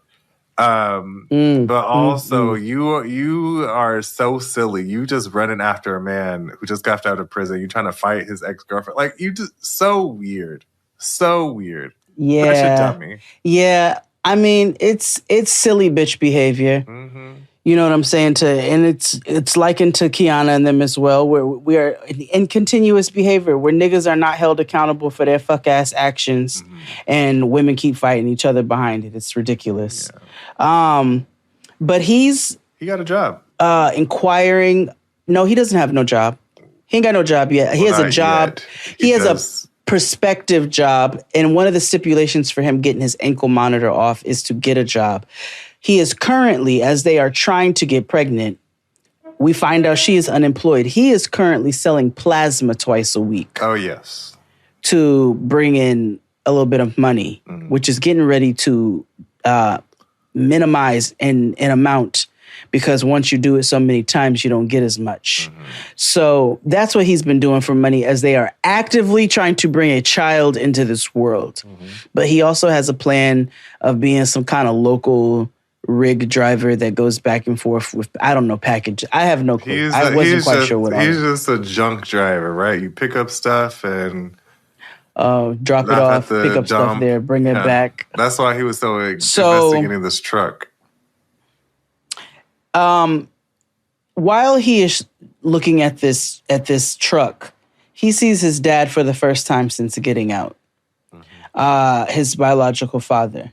Because remember, Kathy is married to his stepfather, and he has resentment for his father for the ways that he did not show up. His father was a truck driver, and that kept him away, and that was his choice. He gets vulnerable and lets his father know, all about how he felt left and abandoned and so forth and so on. And his father does not apologize, or it's just kind of like, yeah, I love you no matter what, so don't question that. And they part ways, and he gets the text from Bonnie that he needs to go to Papa Bear's Mexican Cantina. So he does. Also, they vape profusely through every single scene. Here are my top 5 fun vape tricks that I like doing. Starting off with a nice waterfall, then some 00 spam, the bite split, the trail ghost, and then ending it off with the tornado, which is the first trick I ever learned. Yeah, every last one of them. Bonnie got one at work. His daddy had one. The only person who don't vape is Kathy.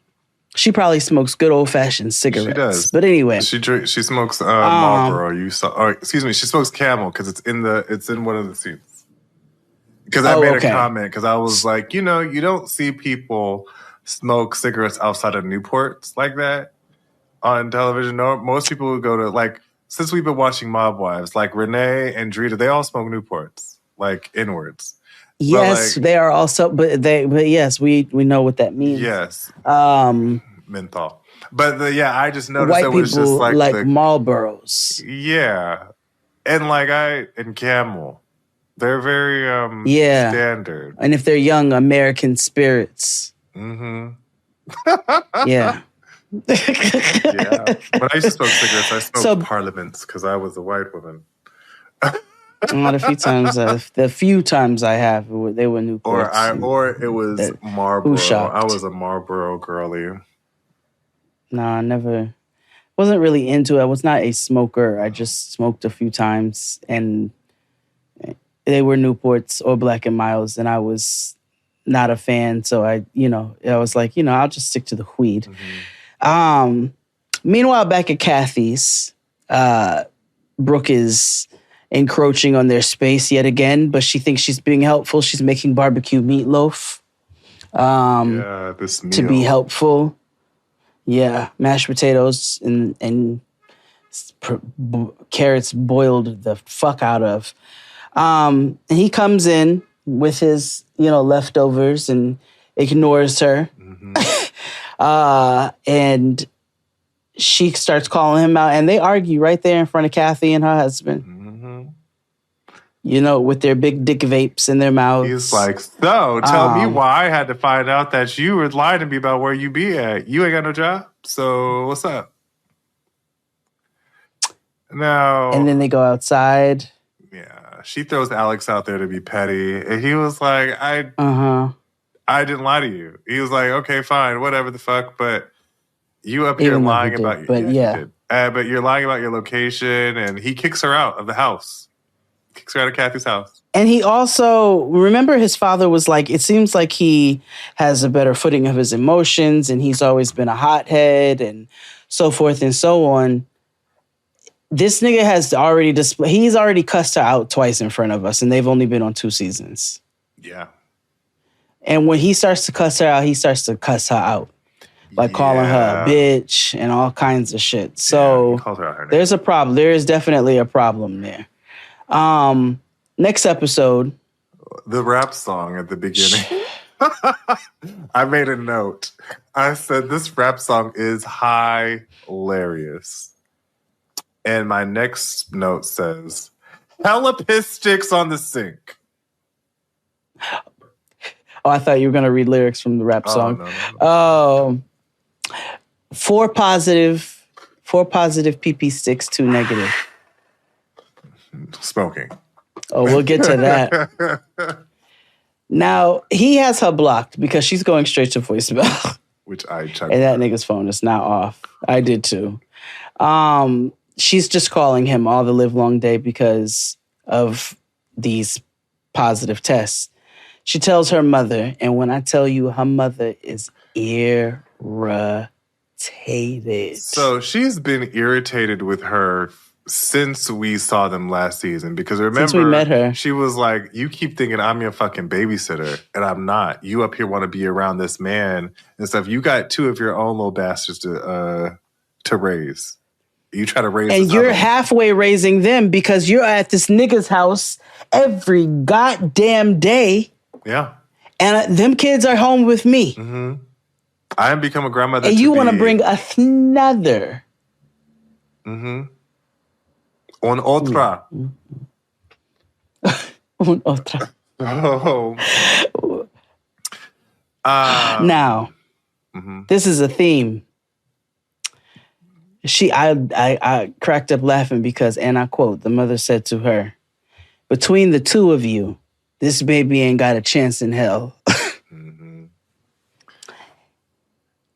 And she leaves her kids yet again to go to to Kathy's house so she can tell JK about these positive pregnancy tests because she's blocked on his phone. Now, what I did not like is the son, because I feel like it was one of the son's birthdays or whatever the fuck. And one of the son was like, oh, where's JK? And the younger was like, well, I know where he's at. He's at his ex's.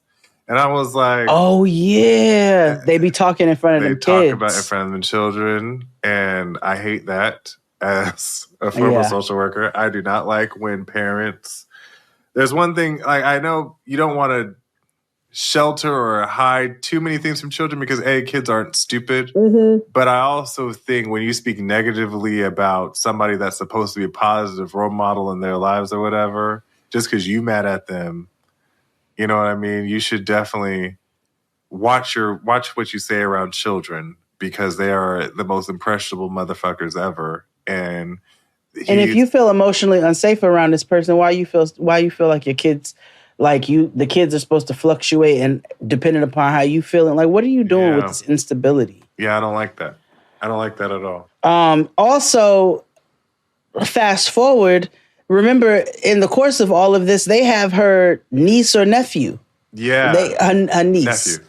And she is cussing this nigga out on the phone and doing all kinds of carrying on in front of this toddler baby. Mm-hmm. So, there's some lawlessness there. Is also wild. Well, her mother, neither one of them have any level of respect for their parents. And I don't even mean that in like a respectability way. Like they have they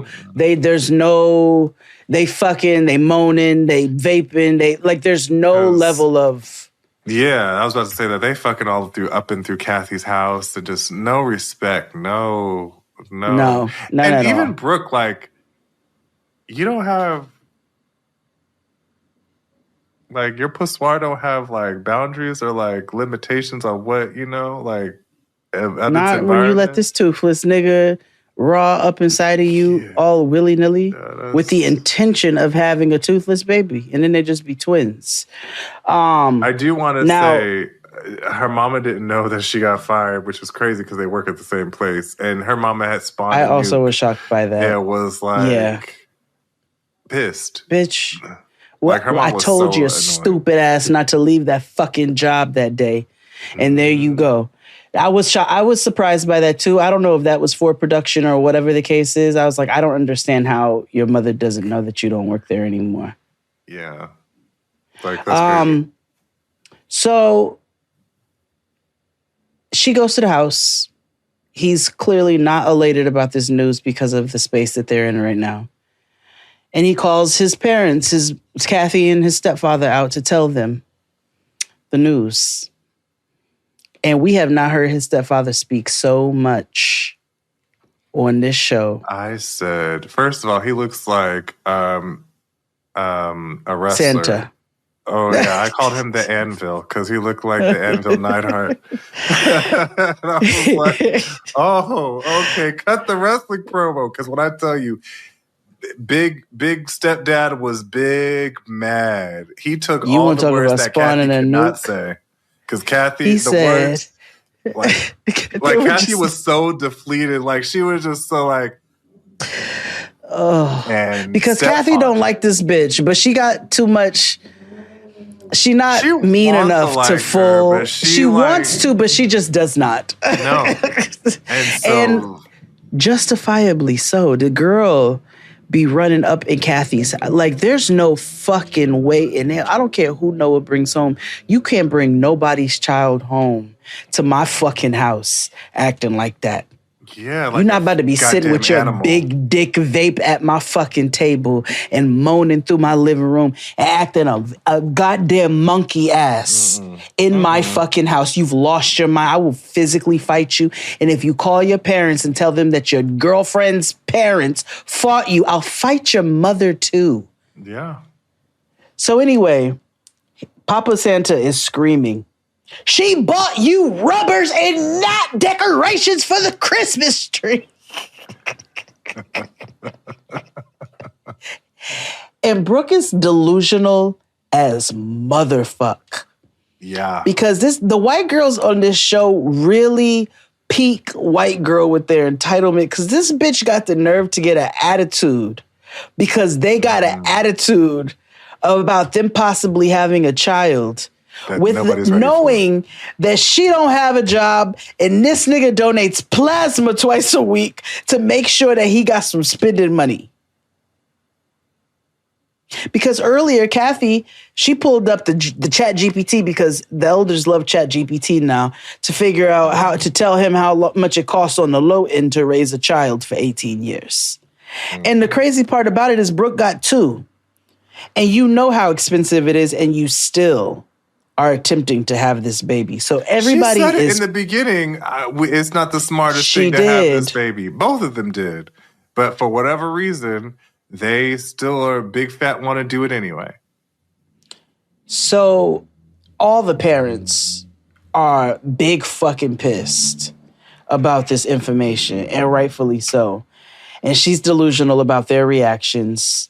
And she's back there as they just told him that she took 4 positive pregnancy tests, still puffing away on her big dick vape. Yeah.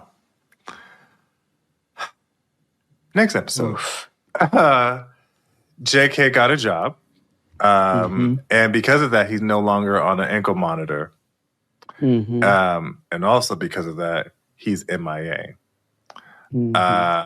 So he was supposed to take Brooke to the doctor to get an official blood test to see if she's really in the family way or not. But he's gone missing. He took the GPS tracking off his phone. And, you know, her mother, Brooke's mother, thinks that that JK is back using. And there might be some evidence to that. We'll get to that in a second. So he says to the camera, like he seems to be on the straight and narrow, that he's fighting temptation. And then while he's saying that, he pulls up to Alex's house and he's taking the mic off. So in my head, I was like, oh, he definitely dropped off some dick at Alex's. And absolutely. And when production asked like what happened, and he refuses to tell production what happened, he was like, whatever happened between us is between us. Yeah, so it was a lot of that, like you said earlier, this episode.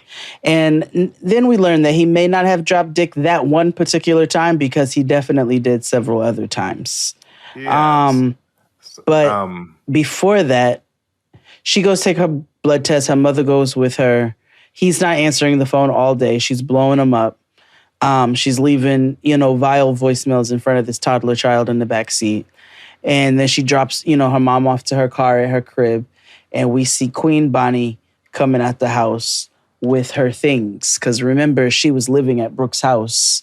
But you can imagine once Brooke found out that she told JK about her job, she kicked her out. And that's what happened. Yeah. So Bonnie and Brooke have a standoff, kind of. Yeah. Brooke is kind of like talking cash shit, like, haha, like, whatever, bitch, like, you know, I have a man, stop being nosy, bitch, whatever, you're messy, whatever. And Bonnie was like, okay, bitch, you up here talking about your relationship and you don't know half of the relationship that you're in. And so Bonnie's like, what the fuck are you talking about? Bonnie was like, well, Alex just had a miscarriage and it was JK's baby. So now Trump card. Yeah. Or now, yeah. Big Joker. Now, Brooke is trying her best not to look like she has egg on her face. Baby, but her face is cracked. Do you hear me? Shattered. Nobody expected that bombshell, right? Where I thought she was going to say, oh, him and Alex just been fucking. I didn't expect the whole miscarriage situation. Mm-mm. So she's up here, whatever, bitch, whatever you're lying, fuck you, whatever. So how I knew she was hurt was because she called Kathy. And she said, Kathy, where you at? I'm about to pull up on you. So she pulls up on Kathy at her second job because the economy bad. Yeah, and she got nobody's allowed to retire. No. And so Kathy comes out just sick of everything. She's already feeling defeated. You know what I mean? And so she sits down on the curb and has a heart-to-heart with Brooke. And so she shares some things with Brooke, and she was like, he might be using, I've taken videos of him, and he seems to be real out of it. And in the videos that Kathy shows, he does seem to be a little out of it, but he could just be high. It could be alcohol. That's exactly what it is. He's high. No, that wasn't weed high. That nigga was leaning. He was incoherent when he spoke, because remember, Brooke was like, I can't understand anything coming out of his mouth. He was saying something to the camera. And so he was leaning. He was like, doing all of that. I think that felt like a Fenty situation. It might be. And so, Kathy talks about the perils of burying your son. Like, she had a very open moment to America, right? This idea of like, she's had 3 friends who've had to bury their sons, and no parent should have to do that. And so she talks about how worried she is about him. And then Brooke confides in her, tells her the things that's going on with Alex and things. And so she's like, oh shit, well, maybe you should go talk to Alex. And I kind of agreed. I was like, maybe this would be the time to go have a one-on-one with Alex, so you understand that where you're getting yourself into and what she's getting herself into, or have gotten herself into. Because again, you all are dizzy behind this toothless nigga, both of you. Right. And you got big beef with this bitch for what? Because she's his ex? Right. Like, let's be real here. It's just a man, and it's a man who don't have no teeth in his head. So, and really, we can leave it at just a man. But like, what are we doing right now, ladies? So, yeah, Kathy encourages her to have that conversation, and she says she's going to. So we'll see how that turns out. But we know that she's not a reasonable person. Exactly. She's not reasonable. She's not reasonable at all. And in her, even when she is aware that she is wrong, even when she is aware that a situation is not what she wants it to be, she still stands on, being wrong and strong. Yeah. So I'm concerned about her going and having that conversation, because she doesn't ever come from a place of like true resolve. No. But that was 4 fucking episodes of Love After Lockup. It was. Jesus. Thank you all. If you sat through this, you can send XD photos via DM of Loretta Devine in all facets of her career. I actually look forward to that. Don't DM me. You could just @ me. That's fine. Whatever. Yeah, you my blessed Mary Jane. Exactly. But I hope again, it's all of her being a stud. Again, thank you for listening each and every week. Tell a friend, tell a friend, tell a friend. Next episode of Love After Lockup Recap will be exclusively on Patreon, so subscribe to that. Yes. One episode. Yes, one episode each week. I do know, I said we were, total side note, I said we were going to watch Survivor versus Australia on Patreon, but so much has happened, I'm just going to have to recap it with Jay. Oh, copy. Okay. Again, thank you for all for listening and tuning in, and we'll see you all next week. Bye. Bye.